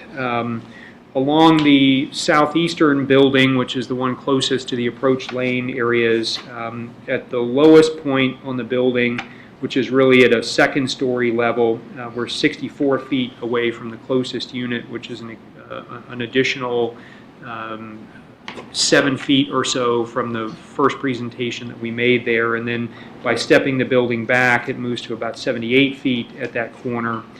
And then as we go farther down the building where the patios and additional building breaks are provided, it goes from 146 feet at the lowest story to the existing townhouse unit to 183 feet at the upper stories.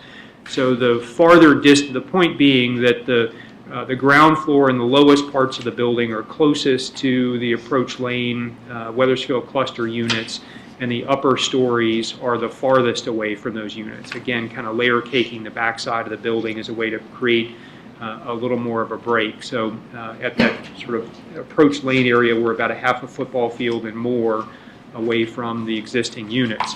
When we show that then in section, again, these are the relationships to the Weathersfield cluster and the way the roof line changes and the step backs have changed the articulation of the building and the relationship. As a general matter, the top of the pitched roof on the townhouses are roughly at 454 feet above sea level. Under this design, the flat roof for the units on the building in both of these sections is also at 454 feet above sea level.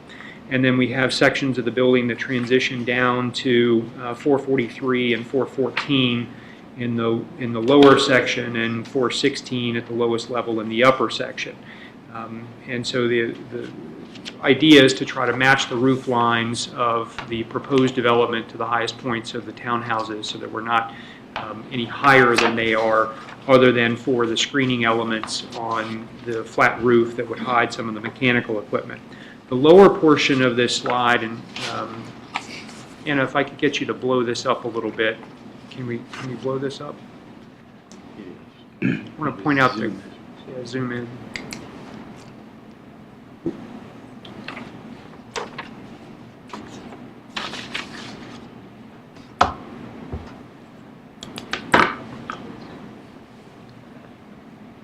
Work, but the gray areas at the bottom, the darkest gray area is really an at-grade patio, and then as you go up, there are one additional second-story level as you get a little bit lighter gray, and so it gives you a flavor of how the transitions on the building in that back area work.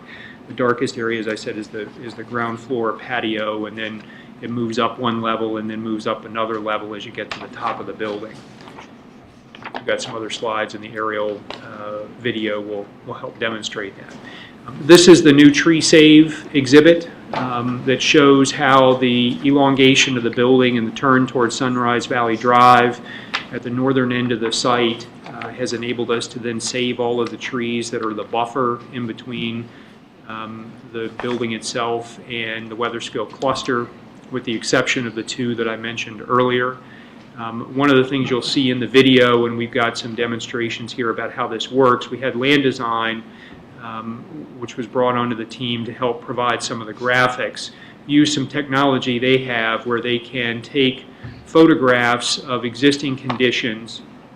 They then do a cross-reference to Google Earth to be able to identify common elements in the photograph for Google Earth as well as for the photograph that they take on the site.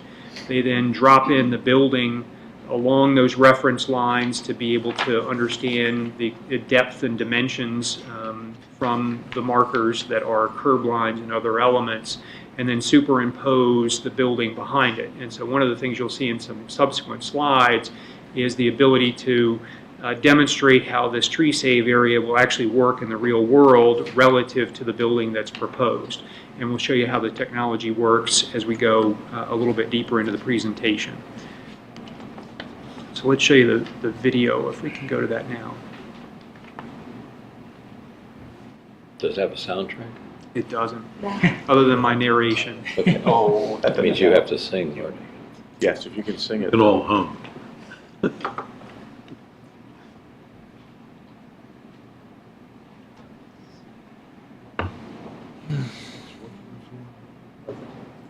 how it looks on my phone. Someone hummed the theme from 2001.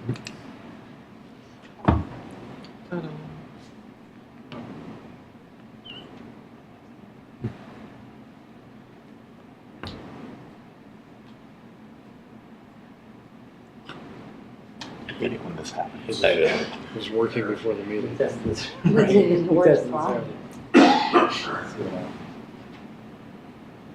Almost makes me feel like we were there.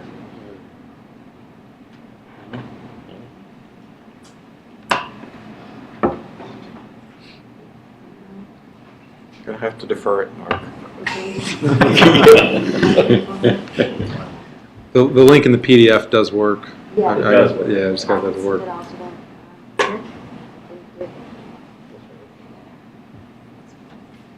So I'll gather around the screen. You know, guys, I won't spoil the presentation. It'll be up there any minute now. Any minute. But you just went to it and clicked, then it came right up. If not, Held to that. just that it will. I proved it 20 times at the office. You get in front of the client, it won't work.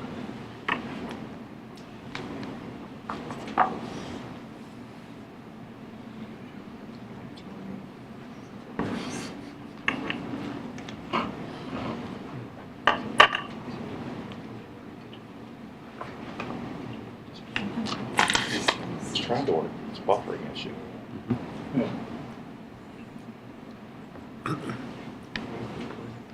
some reason, everybody has to turn their devices off. There's too much. I think it's fair we didn't get any candy in the middle of the table. Everyone in the room has to turn their devices off. Thank you so much. No, I'm just kidding. It's just a little handle thing.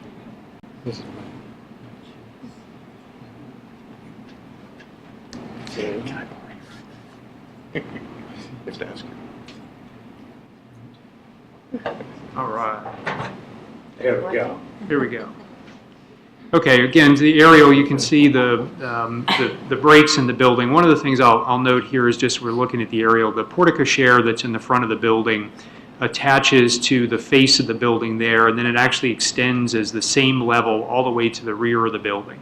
So when we said that we split the building really into two parts, what we took was the porte-cochere through the middle of the building, carried the roof line of the porte-cochere all the way through to the rear side, so that there's a natural, not natural, but there's a break between the two structures that sort of provide the connection between them, but it breaks up the mass and scale of the building, both from the rear and from the front, with the porte-cochere element being sort of the central focus from the front of the building there. I mean, That's not what that shows, though. I mean, I didn't hear what you just said. Describe that. As we go through, I think you'll understand. Does it stick out of the back, or you mean just the interior space runs through? It's the first level. So you walk into it through the porte-cochere, and it's at that same height all the way to the rear of the building. So it's got a high So this ceiling. isn't accurate then? Because that shows a 3-story connector. Can't.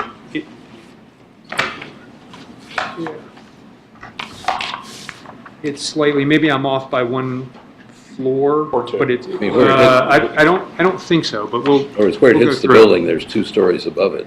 Yeah, you're You're correct. saying It's that's not there. the ideal, I guess, is it goes to the back, it then transitions back down. I know what it is. There's a connection that allows the staff to move back and forth between the 2 wings at that level, but then it drops off the rear as you go all the way through, so that it's shorter on the back than it is on the front, and that's my mistake.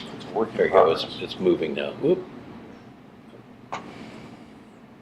So again, you can see along the front, we tried to incorporate some relief in the building in terms of height by taking out some of the upper stories over top of the loading entry that leads into the building there, and pushed more of the mass of the building out towards Sunrise Valley Drive by taking some of the interior stuff that was back towards the rear of the building and moving it up towards Sunrise Valley Drive, so that the northern side of the building in terms of height was larger than it was on the southern portion of the building. So the two sections, the front and the back, are both 3 stories? Or it looks like in some cases it's 4 stories? Well, it's 4 stories from the front, but because of the way the grade works, it's tucked into the hillside, so what you'll see on the back side is anywhere from 1 to 3 stories on the rear side facing the townhomes.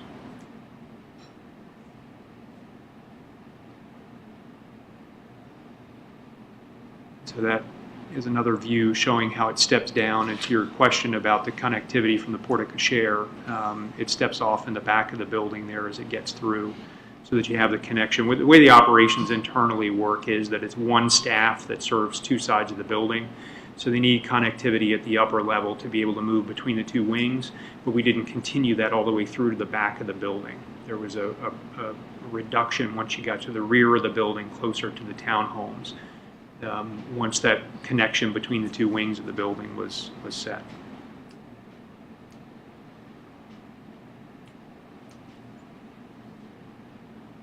And then looking at it from the golf course there, you can look back up through the building, and showed how, I think it was Mr. Knuven who said early on it was an aircraft carrier. And so what we did was we basically broke the aircraft carrier and shifted the wings of the building, one forward and one more to the north, so that it wasn't one long elongated building. It was really broken into different parts and then stepped down the rear of the building closest to Weathersfield.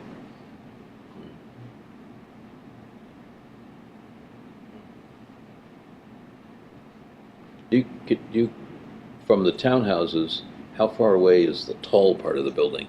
Your site plan shows the lower part being, what, 64 feet? Yeah, from So the how far away tallest is the part, big part? it's, Another 30 feet?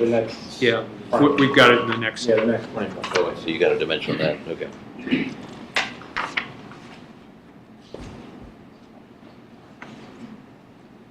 So it's 64 feet at that first floor, and 78 feet at the upper floor. Yeah, that fit right into their presentation. You're so predictable. He gave me a list of questions to ask. And again, the height of we're 454 in our building. Their lowest unit is 448, and then it steps up the hill as it rises up.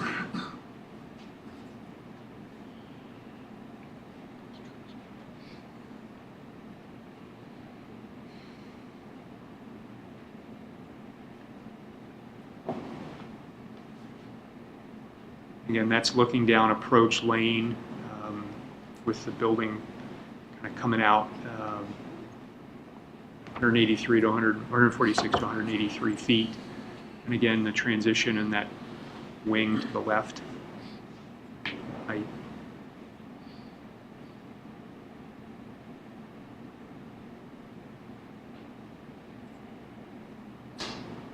Again, the matching roof lines.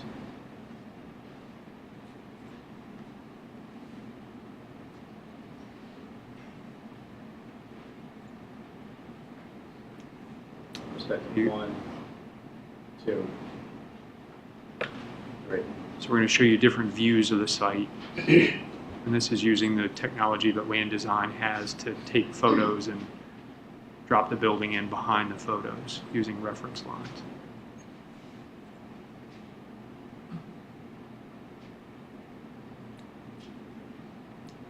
Now, the building on the left there looks like it has 4 windows. Is that actually 4 stories high?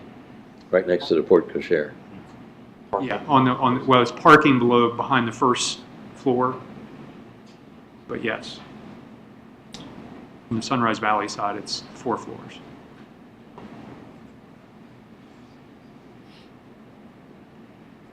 And so this is looking at it from Approach Lane, and again, this is using the technology that Land Design has, and we'll show you on the subsequent slides kind of how this works, but by keeping the tree buffer at the common boundary line, it allows you to nestle the building in behind it in a way that we don't think it's going to be visible.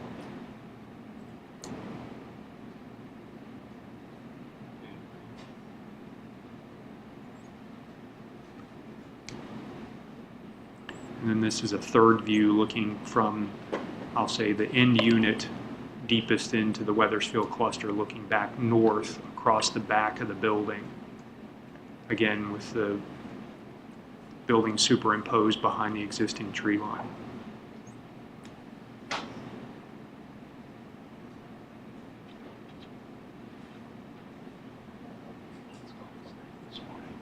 That's the video.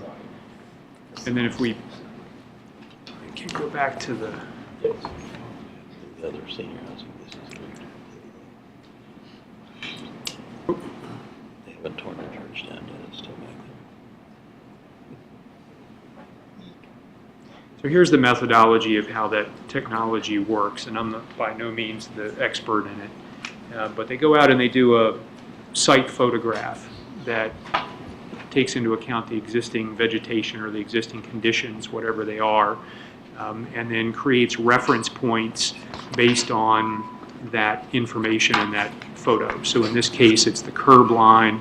There's a chain link fence that then runs along the common boundary line in the back. And then they take those same reference lines in Google Earth of the curb line and the chain link fence and other elements on the site, overlay it into Google Earth, and understand where the building is in relation to those existing elements. And then overlay on top of that the building image with the photograph to understand the relationship and distance, both vertically and horizontally, to the different elements. And then return the picture to normal with the building put behind it. So it gives you a sense based on real world conditions, kind of what the building would look like. Land Design says that the accuracy of this technology is plus or minus 2 feet, both vertically and horizontally. In other words, the building in relation to the existing conditions can be off 2 feet in any direction, but generally it's accurate down to that scale. We can talk a little bit about architecture, but I think the biggest things that we wanted to sort of impart to you on the architecture was we heard from the community and from the board that you wanted a little bit more of a contemporary design, go to flat roofs. We've incorporated some of that into what we're doing, but we know that there's a lot of discussion still left to go in terms of materials and colors and kind of finishes on buildings. What we were trying to get to was sort of the site plan and the massing elements of it based on the work session that we had. So as I said again, we can dive back into some of the engineering detail as we continue to work on some of the architecture associated with it. So with that, we're happy to answer any questions that you have. So, do questions before we go to hear from the affected parties? Affected first? Yeah. All right, so I've got a relatively long list of affected parties. Just go down the line. Linwood Patine? You want to come on up? Hello again. Linwood Patine, 2027 approach. Looking at that picture, if you look at the middle row of townhouses, in that middle row, second one from the bottom. In my opinion, it's the same. The building's too big for that location, and based upon the renderings that they've provided, that upper story layer of windows still is going to have access, visual access over my privacy fence in the front, into my kitchen, into the bedroom on the second floor, and I don't find that to be acceptable. At the last meeting, one of the gentlemen from the board mentioned that he had walked on Approach Lane, had walked that section, and I was glad to hear that, to see that perspective had come to the design review board. And I wanted to reiterate an invitation that I had given once before to the board to come to my home, to stand in my kitchen and look out and get that perspective. To stand in the bedroom on the second floor and get the perspective of having that building there and potentially people being able to look in. I would also like to extend that invitation to the gentleman from Kensington too, because they won't get that perspective from Google Earth. They won't get it from a drone. Come stand on my front patio, look over that privacy fence, and see how that building will look and how it will impose itself upon my home. Michael has been there a couple of times, but it was mostly in an information sharing situation. And he never didn't have the chance to kind of stand and look out and see how things would be from our perspective. So he's got my number. If you guys are interested, you're more than welcome, the board and Kensington, to come stand in my home and look. Thank you very much. Thank you. Louisa Tran? Oh, not here? Mr. Layton? I'm here. I see you. I see you. Like to say one thing that hasn't been, I was president of the Webster Cluster for 12 years, and one of my jobs is to make it a happy experience for everyone. This building is just too big, you know, to have a big thing. But one thing that's not been pointed out, I think in the new drawings, they take away the Reston Association pathway, and that's what I use and a lot of my neighbors when we walk to the dentist office and we walk down to get a haircut, you know, that down there. And it looks like the pathway has been taken away on that drawing, and I think the pathway needs to remain there in order for the convenience of my fellow residents in our cluster to be able to walk there. But based on the drawings, there's no pathway there.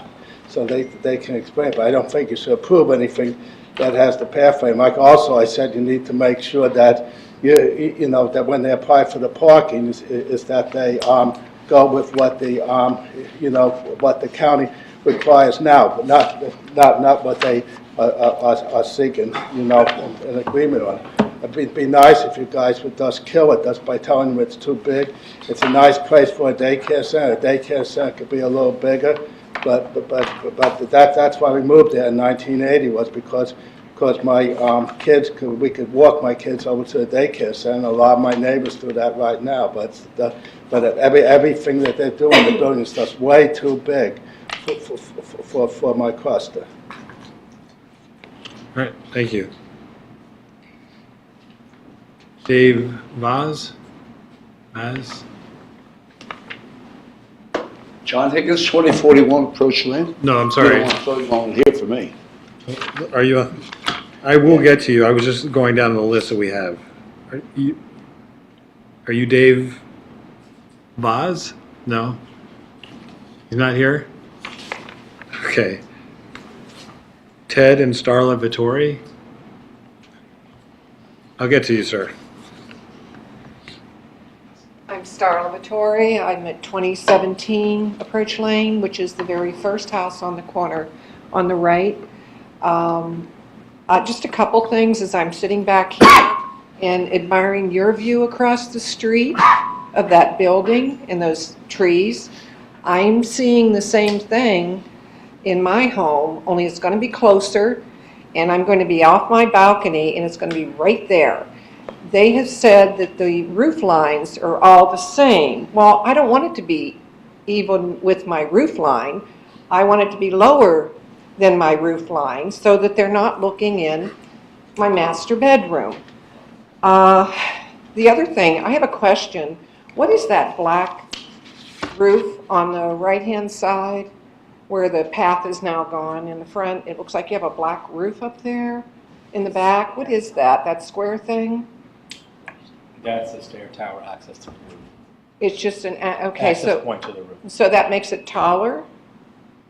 At that point. At that You need to point, be able to which step is, out to them. which is like right in front of where we are. The other thing I noted, your lowest point in this building, if you go across the street, you're in the circle where there aren't any houses. Why can't you do that where there are 7 of us looking down and into windows? You know, put your lowest part. I see what you're trying to do. You were trying to appease the houses at the end, so when they came out, they didn't see you. In doing that, you forced the building longer and closer to more of us, and your lowest point is across the street from a park. Doesn't make sense to me. We're trying to keep our privacy. And the path, I totally agree. That's used all the time. I mean, I live on that corner. People come up and down there constantly. Why you all took that away, I don't know. But the biggest thing I have is you're all up higher looking down on us. We have, the reason I bought there over 10 years ago, being in real estate for 30 years, that is the best floor plan in Reston. 1862 square feet. Perfect. Bought it as an investment and then eventually moved into it. Everyone around there is remodeling. These homes are in the price range, even the 2 levels are in the price range of $439 to $489, just the 2 levels, and we're going to push well over $500,000. In real estate, when people come in a house with me, walk up the steps, walk in that master bedroom, and look out, they're gone. They're not going to look out and see this building. This is not why we bought there, and this is not what Reston is about. Thank you. Jean and Angela Palazzolo? And Morris. I'm sorry? I'm Palazzolo, he's Morris. Oh. Gotta give him credit. Hi, good evening. We are at 2045 Approach Lane, so we're not the end unit down there that's closest to the south end of the building, but we're the next one in. A few comments. This is still an aircraft carrier on a very small space. The architecture has a lot of white in it.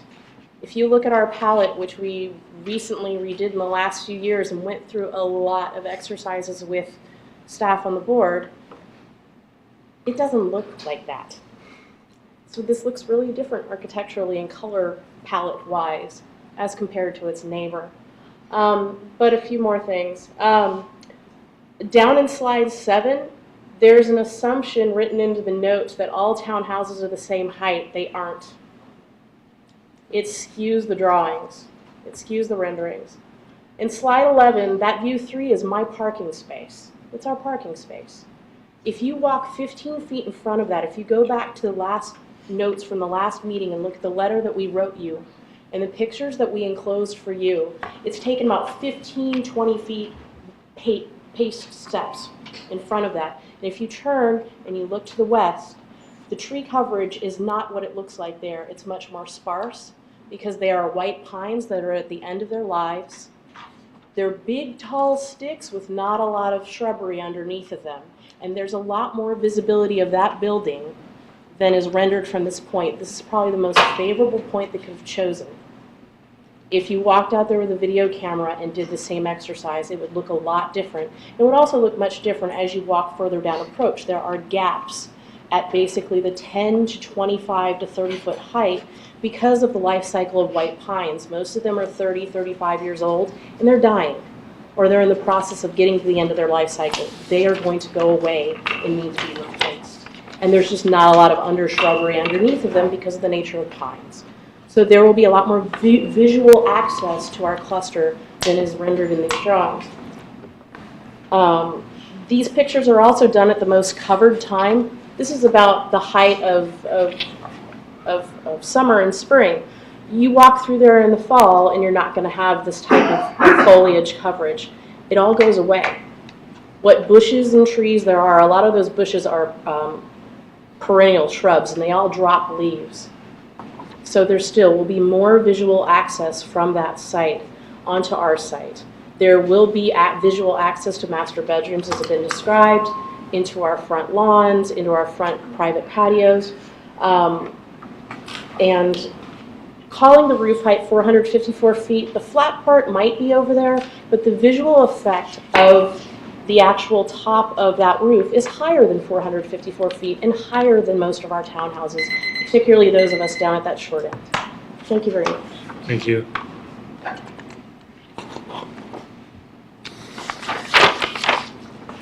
I have one more listed, and then we'll get to anybody who else isn't listed. Rafael and Senjul Aldrete? They sent a letter in. They're in Texas. Okay. So, what's that? Mr. Higgins. Mr. Higgins?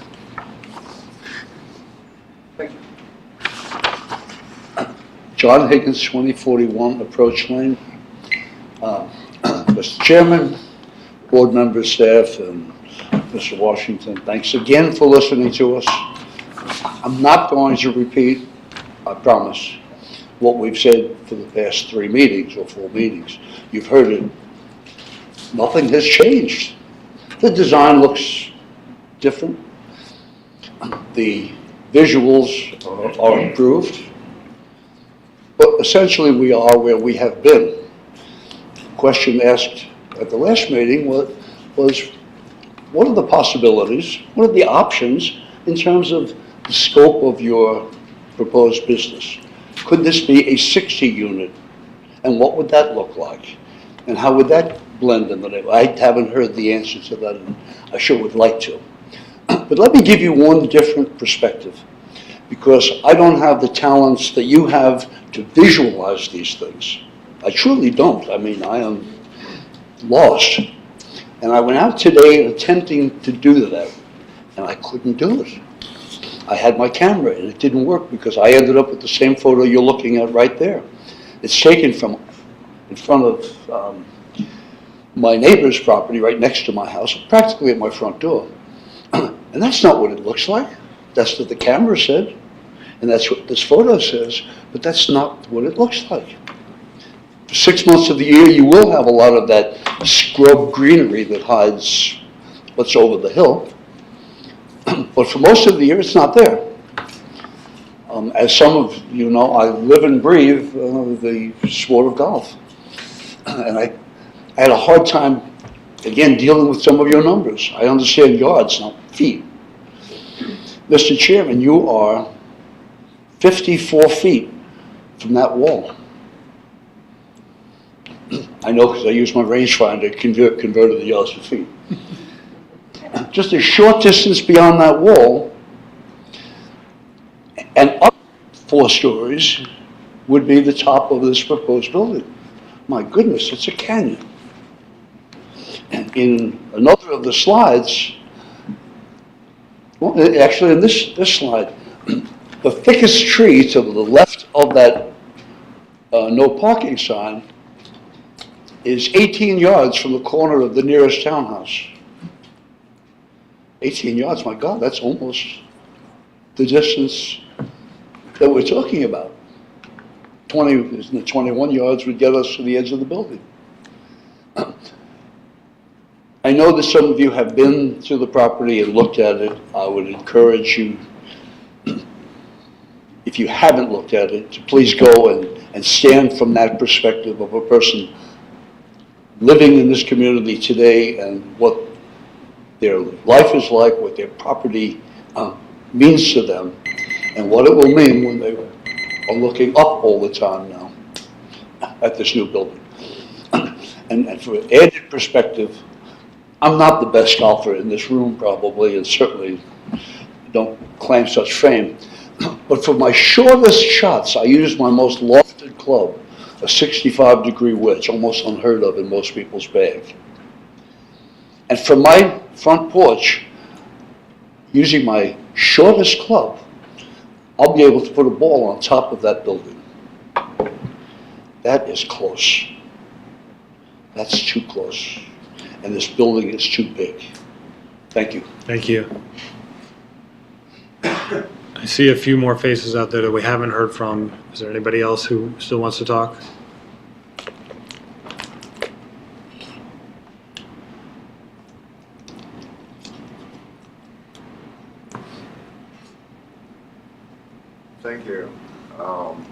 I'm John Fleming, 2011 Weathersfield. I live on Approach, but the more I see of the presentation of the material, and I don't have that much different to say, but the appearance of all this becomes worse to me. The scale of their building, a fine building, and I know you've done a lot of work and all that sort of stuff. But on that side of Sunrise Valley, there's nothing even close. The dental office, which is in one of those slides, in the general presentation you look at, is a large. And it's dwarfed by the building. My opinion is it's the wrong site for their building. The other side of Sunrise Valley, with the association buildings, some of them are 2-3 story. You get closer down to Wheelie, they're taller than that, but they're behind a service area. There's a service road on the other side of Sunrise Valley, and then there's trees. So you don't see the association buildings particularly, but there are large buildings down there. I think they are pretty much occupied. Below Wheelie, you go farther down below Wheelie, I think there's lots of space. There may even be empty space, but there's lots of buildings.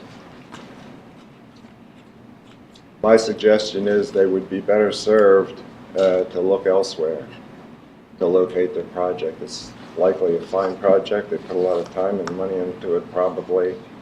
Sorry about that. I think they picked the wrong place. Thank you. Thank you. Any more? No?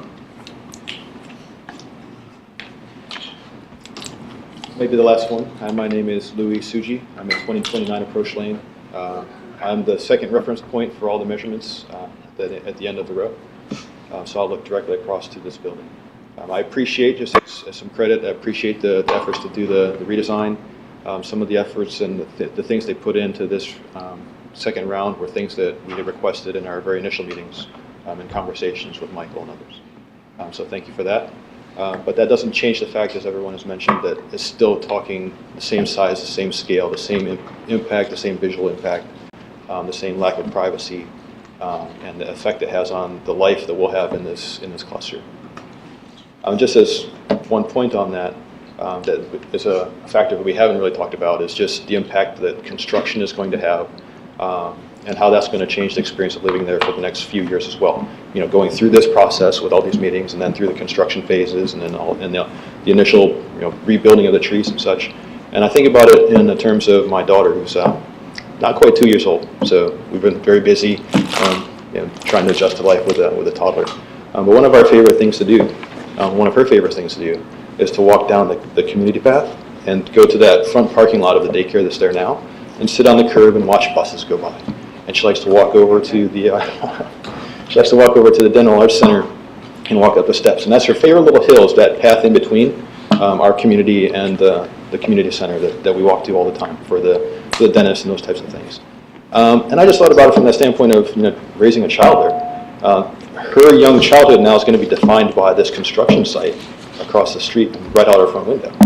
For the next few years, until she's basically in kindergarten, that's what her front door experience is going to be like. So it has effect on daily life in the cluster. So I just want to think about it from that perspective too. Thank you very much. Thank you. Is that really it? Are we good? Everybody? No round two.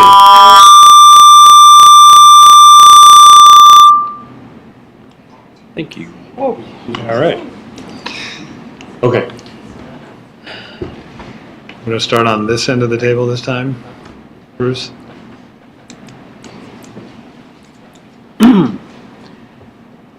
I was out at the site the other evening, so I wanted to get a perspective. So I just wanted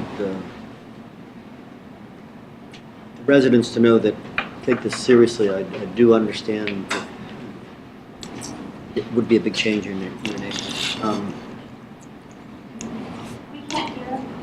Move your microphone closer. It was really very insightful comments. I wish you would have heard that.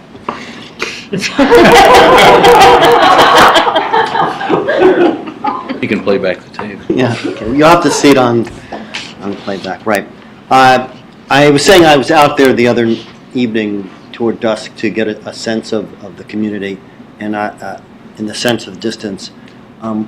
What I wanted to maybe ask a question was, I noted as more so obviously in person the significant drop, the height of where the homes are down to the lot where you're going to construct.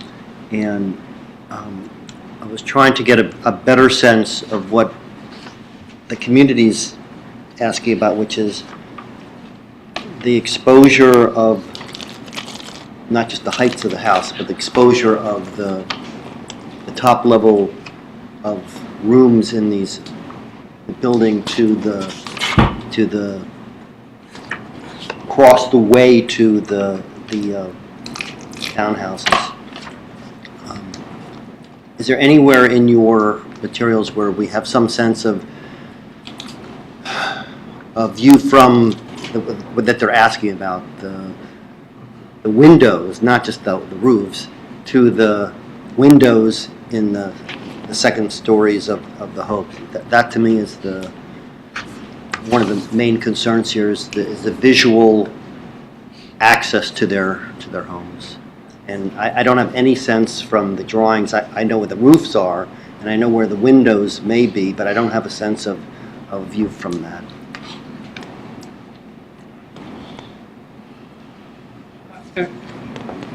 I guess I'll answer it this way, which is that we don't necessarily have access to their bedrooms to be able to necessarily do that. Part of the reason for doing the fly around and to be able to drop in and be able to see things was to be able to gauge some sense of how the proportions and the relationship between and among the structures work. I said at earlier meetings, there's no question that anything other than a one-story building out here is going to change the view going in. Because you have a one-story building now, and if it goes to 2 or 3 stories on the rear of this site closest to the townhouses, you're going to have it's going to be a different view. There's no way around that. What we've tried to do is, and you can see it on the sections that we have here, is to take the portions of the building that would be at the same grade or at the same height as the second stories of the units and push them interior to the building as far as we could so that there was greater distance between those locations. In the section that is closest to, I'll call it the approach lane as we look across, closest to the building, you've got roughly, I don't have my glasses here, but you've got 183 feet distance from the top portion of the building there, which is roughly 60 yards to put it in the last speaker's golf parlance, right? I mean, that's a pretty decent wedge shot to get into the green at that point in terms of the distance. And so we tried to step the building back in respect to what we heard.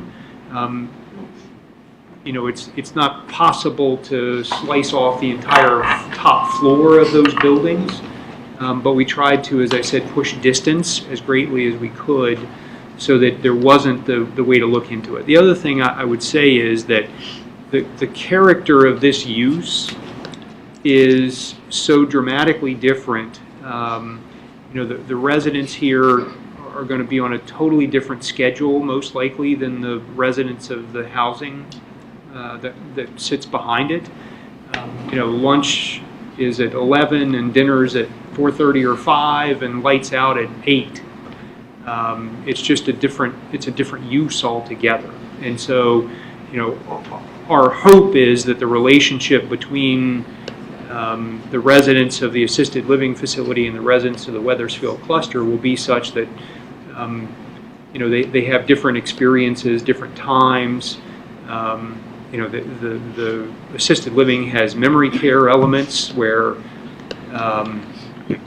what they're noticing on the exterior of the building is not what somebody who is 35 and in good health is going to notice and experience. It's a different way of living and a different way of existing altogether as compared to this, if this were a residential building that had traditional residents associated with it. One other question, and it's really following up on the point that's been asked, the path. What is the status of the path? So we haven't necessarily eliminated it. What we did was by turning the building, we kind of will need to adjust the location of the path, but we can still, be able to provide a pedestrian connection. We've already shown on all the original drawings a pathway along Sunrise Valley Drive, and we just relocate the trail around it, around the building, but it wasn't the intent to cut off access. Thank you. That was my main question, was the pathway that people referenced, so thank you for addressing that. I appreciate the revisions and the graphics and the attempt to come up with a working solution here tonight. I don't have much else to add to this except for I think you guys have done a good job responding to a lot of things, and I think this is, in my opinion, and it might be an unpopular opinion here, is getting closer to being something that works. I think I still have a lot of issue with the homes facing due north and their proximity to the southeast corner of the building. I still feel like that's too close to those homes. I'm not sure landscape buffering or change in elevation can really mitigate that area yet. As you move closer, go north through this building, I think this is starting to work out a lot better. I think there's ways to advance the design through landscaping to maybe supplement some of these dying trees to help offset that and provide mature growth in the future. And I look forward to hearing the rest of the board's comments here on this too. Thank you. Bill? Yeah, sure. I mean, politically, we always have to say you guys have really worked hard on this, and it's, you've really come a long ways, and, this is, what I'm saying. We still got the same problem. I mean, we started off with this saying the building's too big, the massing's too big. What can we do? I think one of the speakers said something about we'd asked you to look at perhaps this reduction in number of units so you really could make the building smaller. And my problem still remains the same. It's a slightly different building. There are some improvements, but it's still a massive building that I think is too big for this site. And some of the things we asked you last time, or do whatever you can to diminish the overall massing, setbacks and stuff like that. You've done that, but it's still the same building. Okay, and that's still my problem here. I don't quite know where you go from here after 3 or 4 meetings and a workshop. I guess I was hoping that somehow it would get smaller, and it hasn't gotten smaller. It's still basically the same size. It has gotten smaller. It's Is it shorter, longer? It's longer, so that's not smaller. Just overall square footage is smaller than what was there before. It's about 4,000 to 5,000 square feet smaller than what we had at the work session. Okay. So it's 2 townhouses smaller. However you want to look at it. Someone uses yards and golf wedges, so however you want to look at it. Okay. I appreciate that. But I think that's still my main problem with this. I think there are a couple of things. Like I said, there's some tweaks, but the building's still basically the same size. If we get around to looking at the building, there's some comments I had there. I think that's you've made it more contemporary. I think that's positive. It's still too big. A couple of specific things, the little loading dock carbuncle that's kind of hanging off the front of the building there just looks silly, and it's got sort of a mansard roof on it. I think you need to take a look at that. The broadband at the top, I think, and again, this is as you develop the architecture, that could happen. But again, the building's too big. You've got to keep saying that. But there could be some better articulation in that broadband at the top. It could perhaps be smaller. There are things you could do with that. The angles in the building do help, I think, in terms of pulling it away. I appreciate that. The color palette, I think you really need to look at that. I'm not sure a stark white building is the way to go with this. Some red brick I see in there. The porte cochere in the front, the roof design is something that you had in the last building. And since everything here is contemporary, it kind of looks a little peculiar to have a gabled roof on there. You might want to take a look at that. But I guess just generally, I'm just struggling with the fact that we haven't really gotten anywhere with what our main concerns were months ago. And I don't know where we go from here. It's still too big a building. I think the site is too small for this building. And, you know, we're trying to make this thing work. We're all trying to work together on this. I'm not sure where we go from here, because if you guys can't make it any smaller, and we keep saying you need to make it smaller because it's overwhelming the neighborhood and all the other stuff we've been talking about for months, I'm not sure where it goes from here, but, you know, let's see what the other comments are. Yeah. Well, I think it is different, and I think that you've thoroughly explored how to fit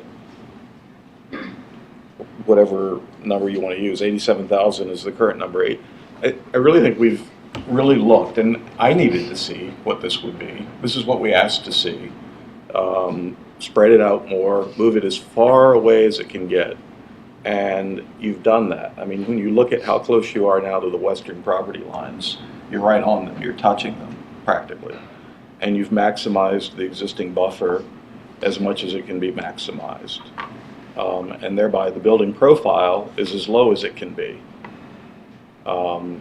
And this is what it looks like.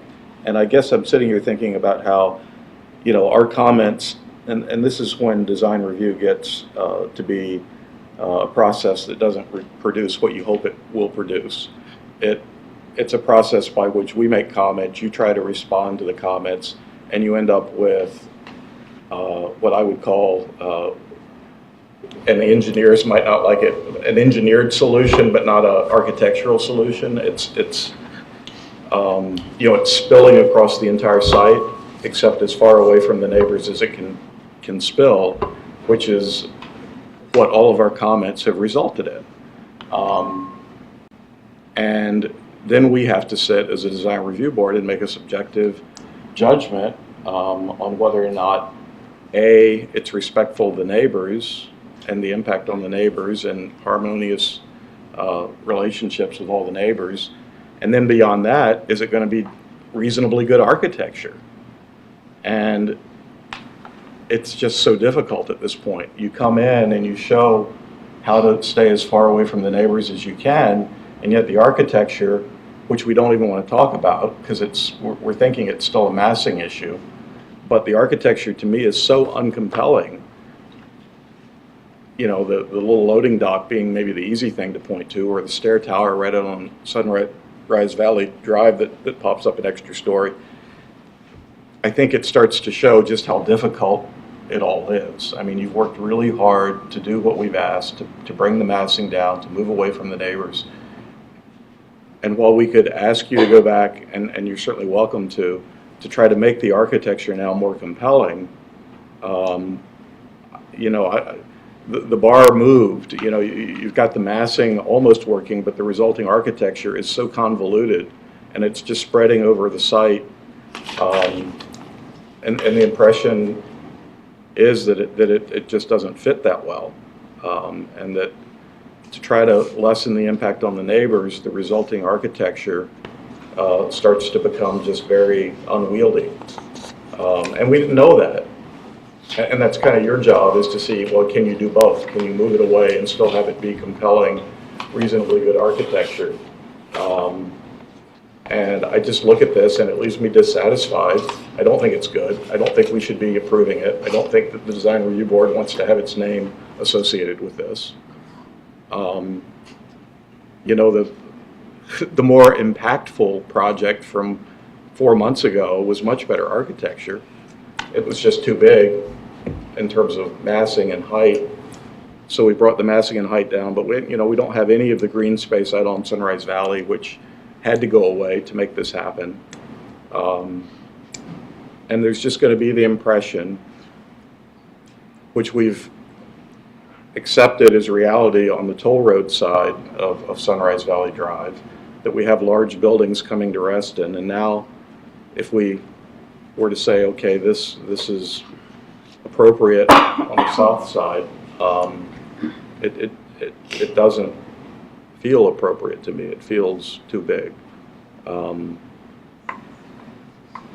Everything's relative. You know, I think I talked last month about St. John Woods and its buffer and its impact on its neighbors. And then just tonight we had a 6,000 square foot building on a 2.4, whatever it was, 2+ acre site. And this is 87,000 square feet on 1.8 acres. And yes, it's closer to the toll road, but its impact on Weathersfield is huge. So, you know, it's just, I find this kind of thing really challenging. I think of myself as very respectful of owners' property rights and trying to work with developers to do what they have a right to do on their property. But as the design and review board here in Reston, I don't see great architecture developing, and I don't see the context being comfortable at all with what's developed here. And I'm sorry about that, because I'd like to have this be something that I could support. Thank you. Great thing about going last, I don't have to speak very long. I agree with everything that's been said so far. I think we've come to a place where both parties, one party, a party is going to have to make a bold decision. Because right now I'm looking at the massing still being too big. I see this turning into an exercise of compromise. And I think ultimately we're going to have to ask a hard question. Can you make it smaller? If you can't, then the onus is going to be put on the design review board to whether or not this is something that suits that particular site in that neighborhood. So one or the other is going to have to make that bold decision. But I think we're at a point right now that the compromising, I think, has gone as far as you can go. I think you've done a superb job of doing it, but I can't approve this the way it is. It's still too big. So we'll just see where we go from here. And I would, I guess, just add a little bit to that. I echo the same sentiment. It's disappointing because I was actually hopeful that in pushing in as much as we did and as responsive as you have been, that it would actually result in it. I don't know if somebody said they hoped it would get smaller. I wasn't hoping that. I thought it would actually just work to keep it the same size. And with some of these tricks, I mean, even things like the separation of the building, I think the diagram that we saw in the working session, somehow, I don't have it in front of me, but I felt like it was more compelling. And I was hopeful that, you know, that it would not just have the effect of visually reducing the massing, but it would also have the actual effect of opening it up so that some of the impacted views from the neighbors would not be as impacted, that it would actually be wider or angled in a way that if you were sitting in one of those units that you could still see through. And I think what we're finding is that it's just not possible to fit this much in this space, in this arrangement, and make it work well. And I'm at a similar loss as the rest of the board members as how to go forward with this, continually iterating this scheme. I mean, the graphics that you produce are compelling and excellent. They show all the context. You've done everything we've asked you to do, and I still just don't think it works.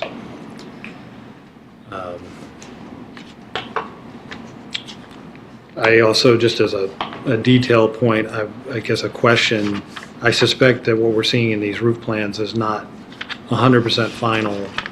Is there not any kind of mechanical yard that has to go on these roofs, or is that already? It's just not shown. It's not shown. So there would be yet another, granted it'd be inset from the edges, but there'd be yet another screening, something going on top of that. So we have yet another layer on the layer cake that's not really even showing up. And we're already, marginal as it is. Frosting. What's that? It's frosting. Frosting. Unwanted frosting.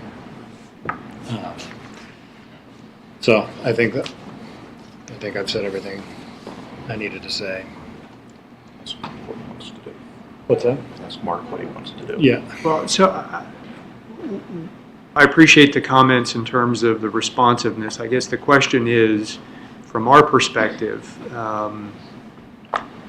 if at the end of the day what you're saying is that it's too big of a building, is it length, is it height? Yes.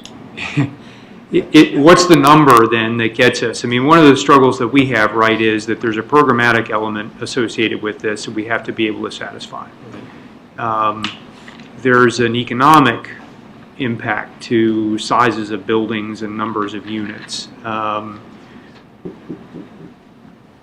What in your mind is an acceptable size in terms of dimensions of the building relative to the site?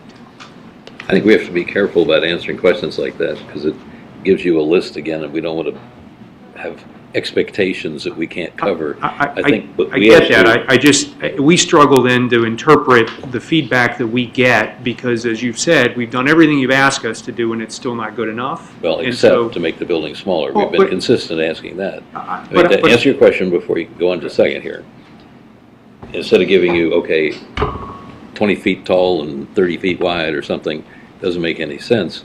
I think we asked you a month ago, how small can you guys make it? I think it's more for you guys to tell us how small can you make it to make it a viable project. And so far that hasn't changed. The building got a little smaller, 2 townhouses worth or whatever. Still the same number of units, which is, if that's it, then that's it. Then we've hit what Ken talked about. Somebody's got to make a hard decision.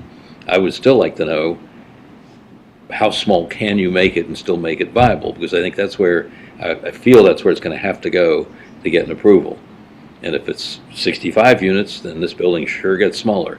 If instead of 91, it's 89, well, we're all blown in the wind here. So I think it's more of a question you guys have to answer as the developer. How small can it get so you can reduce the size of the thing, because everyone here is saying it's too big, it's too big, it's too big, too big. What can you do?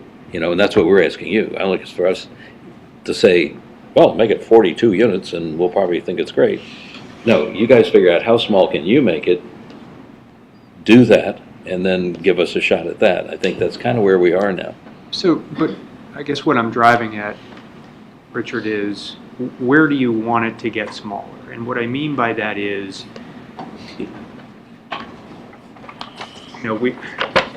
I feel like one of the, directions was try to get it away from the residents, and so we push stuff up closer to Sunrise Valley Drive, right? Yep. If there's a setback that you want us to honor, or there's some sort of relationship along Sunrise Valley Drive that we're trying to get to, where would you want to take, if we, let's assume for the sake of discussion that we could take 25% of the volume out of the building. Where would you want to take it from? The front, the back, the side, the rear? Where would you take it from? Off of the floors? Would you take it on, slice it horizontally, slice it vertically? Where would you take it? Assuming we just took 25% out of the building, or 30%, or 50%, where would it come from? Not to interrupt, but you switched to the first slide in the presentation. Is that possible? The rendering?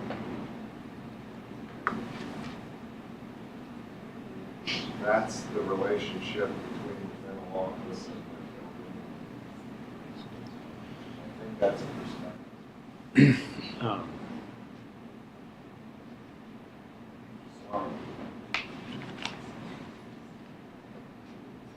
In terms of guidance, it's hard to say. I mean, I'll go back to what I said. You guys need to figure out how small can you make it. Got that. Off the top of my head, if the whole building, you can't just say, we'll take a whole floor off the building, that's going to be better, because you're still going to have the too close to the people at the back or not. You could say the back thing, one corner of the back section touches the property line. If that whole thing swung over so that whole wall was on the property line, it would increase the distance from the houses at the back. I mean, everybody might be happier if it was only 2 stories, but then you're reducing it 33% or whatever that would be, not 25%. But 2 stories high might be more acceptable because it would reduce the mass. But please don't come back just taking a floor off the building and say, that's what you told us to do. So just, Yeah. just so I'm clear, what you're saying is on the, I'll call it the upper right-hand side there, to make that front flat as opposed to articulated? Is that where you're? That at all. No? Just.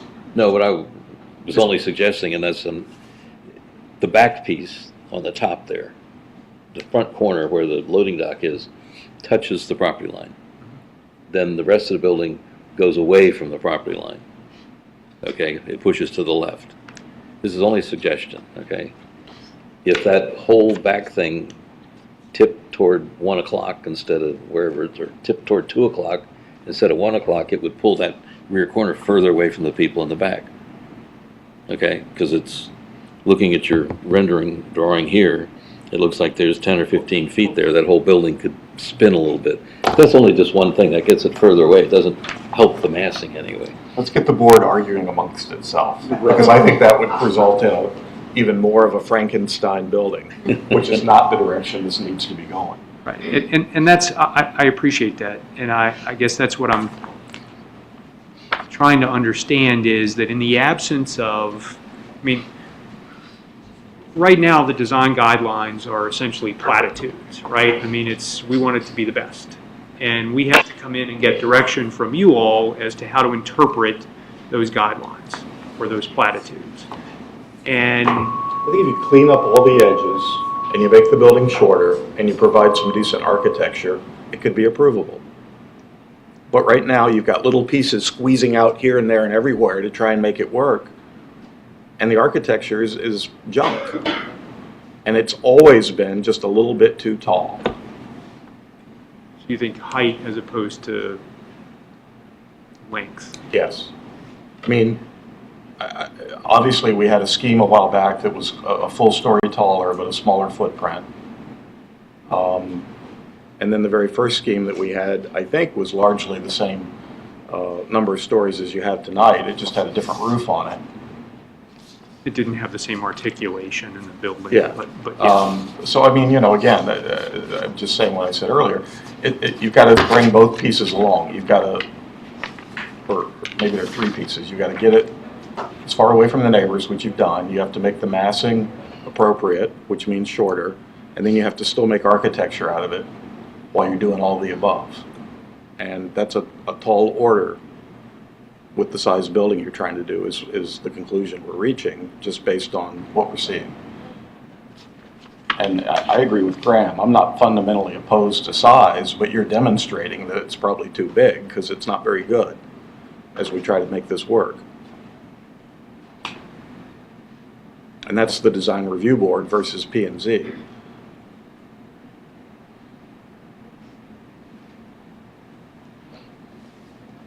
I mean, I told you like 15 years ago up the street that if you came in with really hot architecture, you might get me to vote for anything. But this isn't hot architecture. Okay.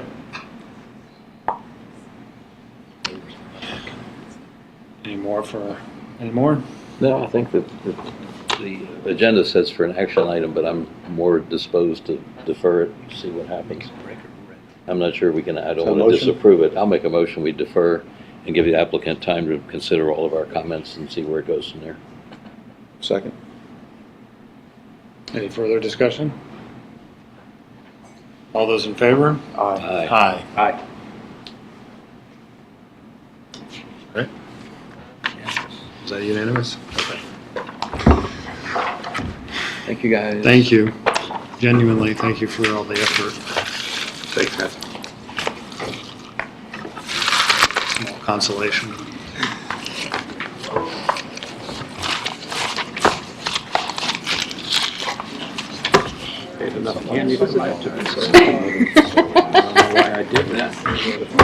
About to ask for some because we ran out. There is no problem with that. It's like, I think he's got the dark chocolate too. I think I got it all. Because they sell it. Yes, thank you. That's probably That's good the for me. best I can do. That's perfectly fine. Thank you.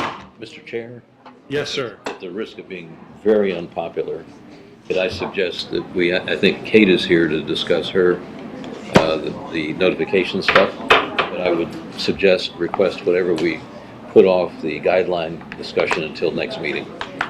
I'm okay with that. But that's your choice, you demand. I'm okay with that if everybody else is. Well, we don't have Is that okay? large number. So and then We're going to remove it from the agenda. we could remove that, remove that from the agenda. I'll make a motion, we remove the guideline discussion from the agenda. Second.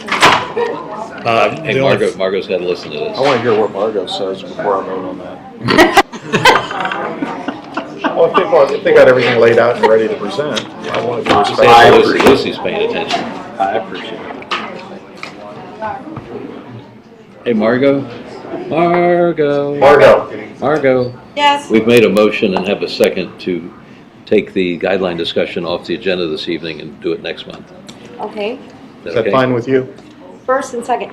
The only benefit to having it done tonight was that Anna would be here. She's going to be leaving and going on surgery, so the design guideline edits, she's been a part of before, but we'll cross each bridge as we get to it. I would only hazard a guess that I bet you most of the DRB has not reviewed all the things you sent us.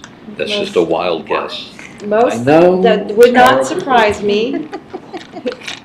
Did you get their motion down and hear what they said? I don't know what you're saying. It just came to me just. So the only, Yeah. Was it not an accusation? So Wow. You seconded my I motion. think I can handle edits too. so the only additional conversation I would have is that there's one other thing that John had raised in his email, I think you saw earlier. There's I still think is Kate on the menu. I know, but I think Agenda or whatever. while we're taking one off, we're probably going to add, I think that's a quick conversation, I suspect. So. Take a vote on the motion. But, Okay. that's what, I know, give me a second. Moving along. Motion in a second, all those in favor? Aye. Okay. You're slowing me down by talking to me in my ear. Next item? Next item, number 5, DRB notification process. Can't sit down. How are you? Oh, good, how are you? Very good, very good. What do we got? So, based on feedback that we received from 2 different groups, one is staff in implementing the new policy that we put together last year on notification, and from some of the development community wanting a little bit more clarification on the policy. I had the opportunity to meet with a couple of those in the development company, in the development community, along with Anna, our board vice president. I wasn't able to wrangle Julie with me on this yet, to kind of hear what their concerns were, understand from what staff their concerns were in trying to implement. So the beauty of resolutions is that you get the opportunity to put them in place and then go back and fix them when they don't work. Not in any way, shape, or form looking for y'all to take a vote on this tonight, but I wanted, because you just got it today, and that's not fair, and you got it just a little bit ago, so you haven't had time to look at it. But the intent was to be a bit more prescriptive, explaining what a letter would include, what the expectations for a package would include when they're submitting something to you, how what the notification process would look like by first-class mail to certain bodies, or certified letter, or even electronic submission, things like that, trying to put a little bit more of that in there, understanding that staff needed more clarification on what to give, where you can find materials. There's no expectation for developers to do a full package sending out to every member, but pointing them to the website. So trying to clean up what we did. So I very much welcome the input edits that you got if looking through that. Anna and I worked closely, kind of going through and literally just, okay, if you were just putting a policy together for anybody to look at, what are we trying to get them to do? So welcome edits. Hope that at your next meeting, full meeting, we can go over them a little bit more in depth and get some feedback from you. My intent would be to, no later than the September timeframe, hopefully to kind of finalize this so that we can use it and have more clarity for some of these development applications, large applications that you're looking as well as our own staff, because we're also applying these to us for different applications that we have. And we've paused and had some questions internally on some things that we're doing, including one of the projects that you heard about today that we're working on with the county, making sure that we get information, especially when we already have electronic emails for folks, and not wanting to spend money if we don't have to, and try and send things out electronically. So that is what I have for you guys tonight. Make a motion, we adjourn. That was a joke. Thank you for staying so late to share that. Appreciate that. Yeah. I have a question. Is the new process that got put in place, is that received positive feedback from the community? Have you got any feedback from the community members yet?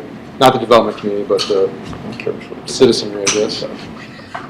I believe that our members very much appreciate the fact that they're giving more notice, and we've now applied it to our capital project process.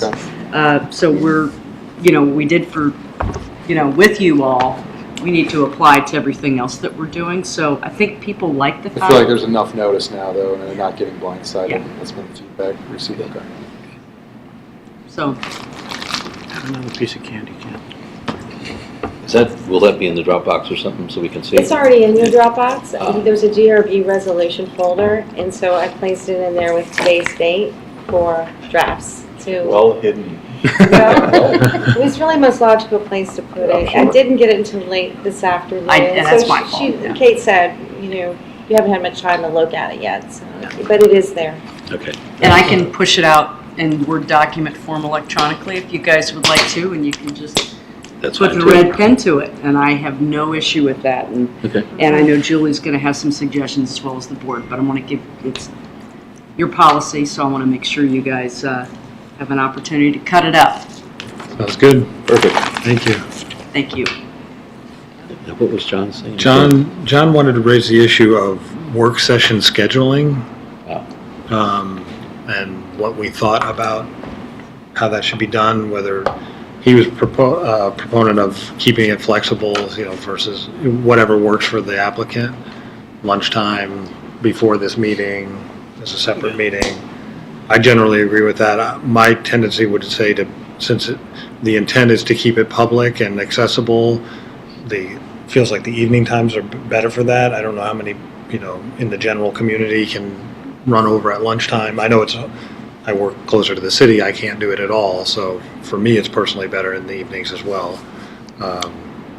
But also would want to keep it flexible. If somebody absolutely had to do it midday, then yeah, I think we can stay as flexible as we need to be, but we also decided last year, I guess it was, that we needed at least 5 people at any of these to be of any significance. So, I mean, if 2 guys show up or 3 guys show up, or girls, that's not good enough. So we did, if we can get 5, I don't care what time they meet. The guy I work for will let me off, so that's all right. But he's, so that would be the only factor I would know. Do you know why John brought this up again? I thought we talked about this ad nauseum last year. Yeah, he didn't provide any context other than to say there has been some discussion lately about DIB work sessions and when to schedule them. I don't know. It came up for St. John's Woods. That's probably why you brought it up, because they asked for a lunch work session. Yeah, if we can get 5 people to it, that's fine. I don't care. My concern is the point that was made about the public. Yeah, I can tell you the reaction Yeah, I on think other that things. looks more cozy than it should be. And people in the community may not be able to attend during the day because they all work, so it may seem like it's being scheduled when they can't attend, so that's something to consider. Yeah, so I know in other meetings that we've had in the past year with RA, anytime we scheduled something for midday, we got a lot of negative press. Well, at the risk of sounding, these are supposed to be work sessions. They're not just public, shows of transparency. They're roll up your sleeves and get some actual conversation going. And, they're public meetings, people are invited, nothing happens, there's nothing voted on. I think it should err on the side of trying to get real work done at the applicant's convenience. Because it's not a vote, it's advertised, right? Anyway, I don't think most of them are happening during the day anymore, but Although the lunches are better than the evening food. It's true. In my mind's eye, we've had more success getting work done at those daytime sessions than we have in those 6 o'clock sessions. Right, because having a 7 o'clock deadline kind of. In my experience as an architect, all jurisdictions offer that, or almost all jurisdictions. I don't think we're being in any way punitive if we do that. But anyway, Well, I think I want Graham there though, so maybe the evenings are better. I'd have to take off work. So I think flexibility is still the key, and then Preferred evenings. I mean, if we feel if it's just a work session, I mean, if we don't feel like we have to have 5 people there, if it's just a work session, then. No, we need 5 people. Yeah, okay. So would we have 5 people available during a work? Yeah, so it may not work hardly ever anyway. No, it ends up working, during the day, but the 6 o'clock meeting seems to work pretty well. We could get some people here, although we just met with the lighting group. Do it before panel meetings too, it wouldn't have to be before a full board. Yeah, if we just add 2 people, we could do it then. Right. Different setting too. Yeah, I mean, I think that came up with the last one.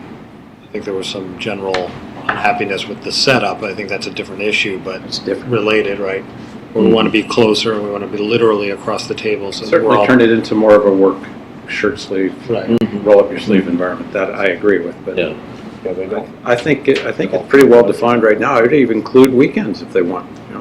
I'll come in on a Saturday. Sure.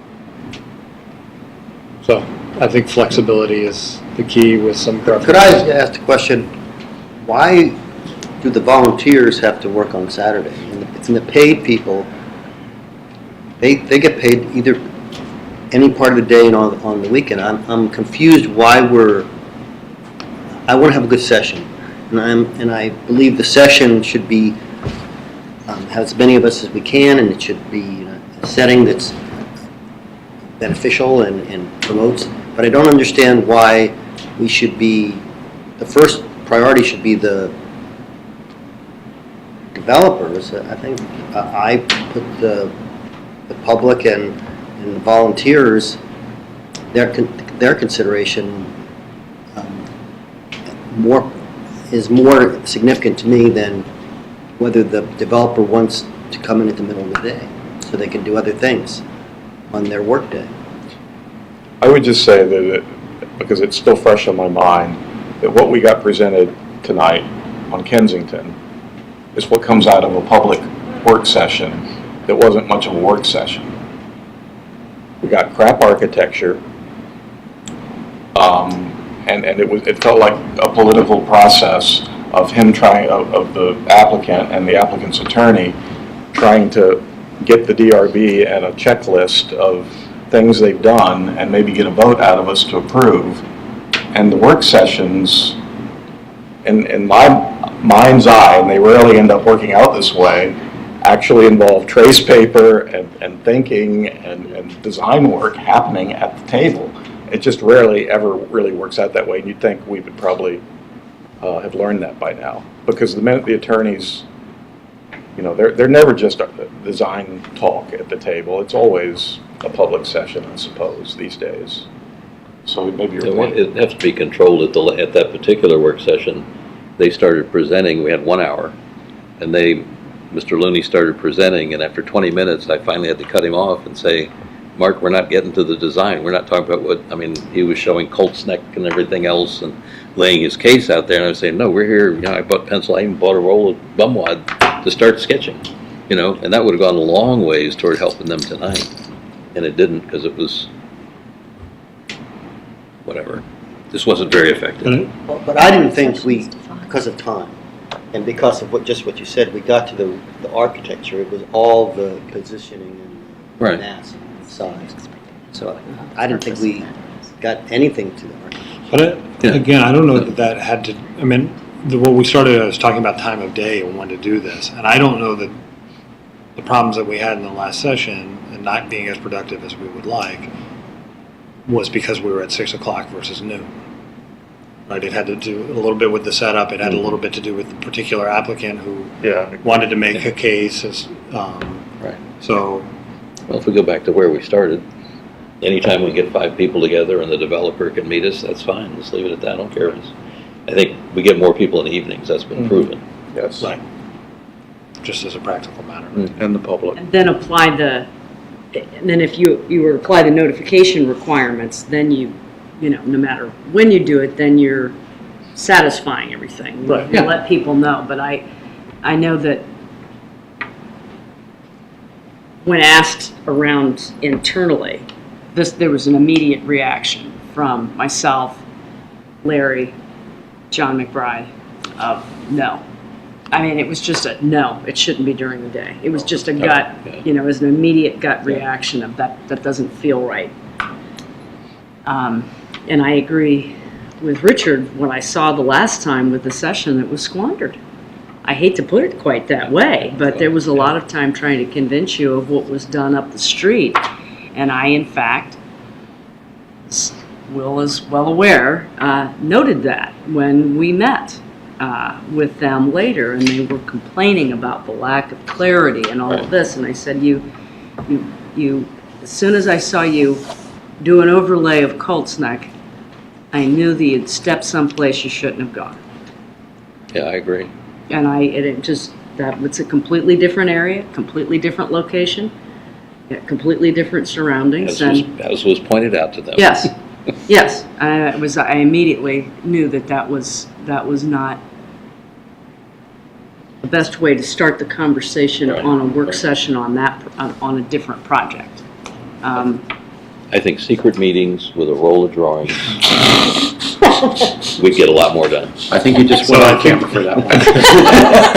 Let the record show that was a facetious comment. That goes back to making sure the two parties understand what they're going to come to a work session to accomplish and what they're going to get out of it. And clearly, what I understand you just had We just had was a meeting. dry run of a presentation. A non-vote lobbying session. Right.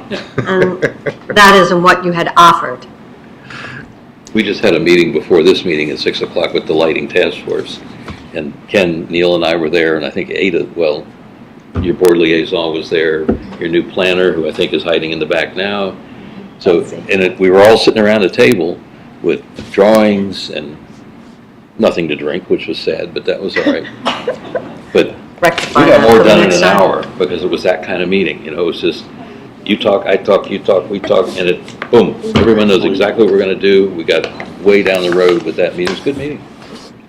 So. It can happen.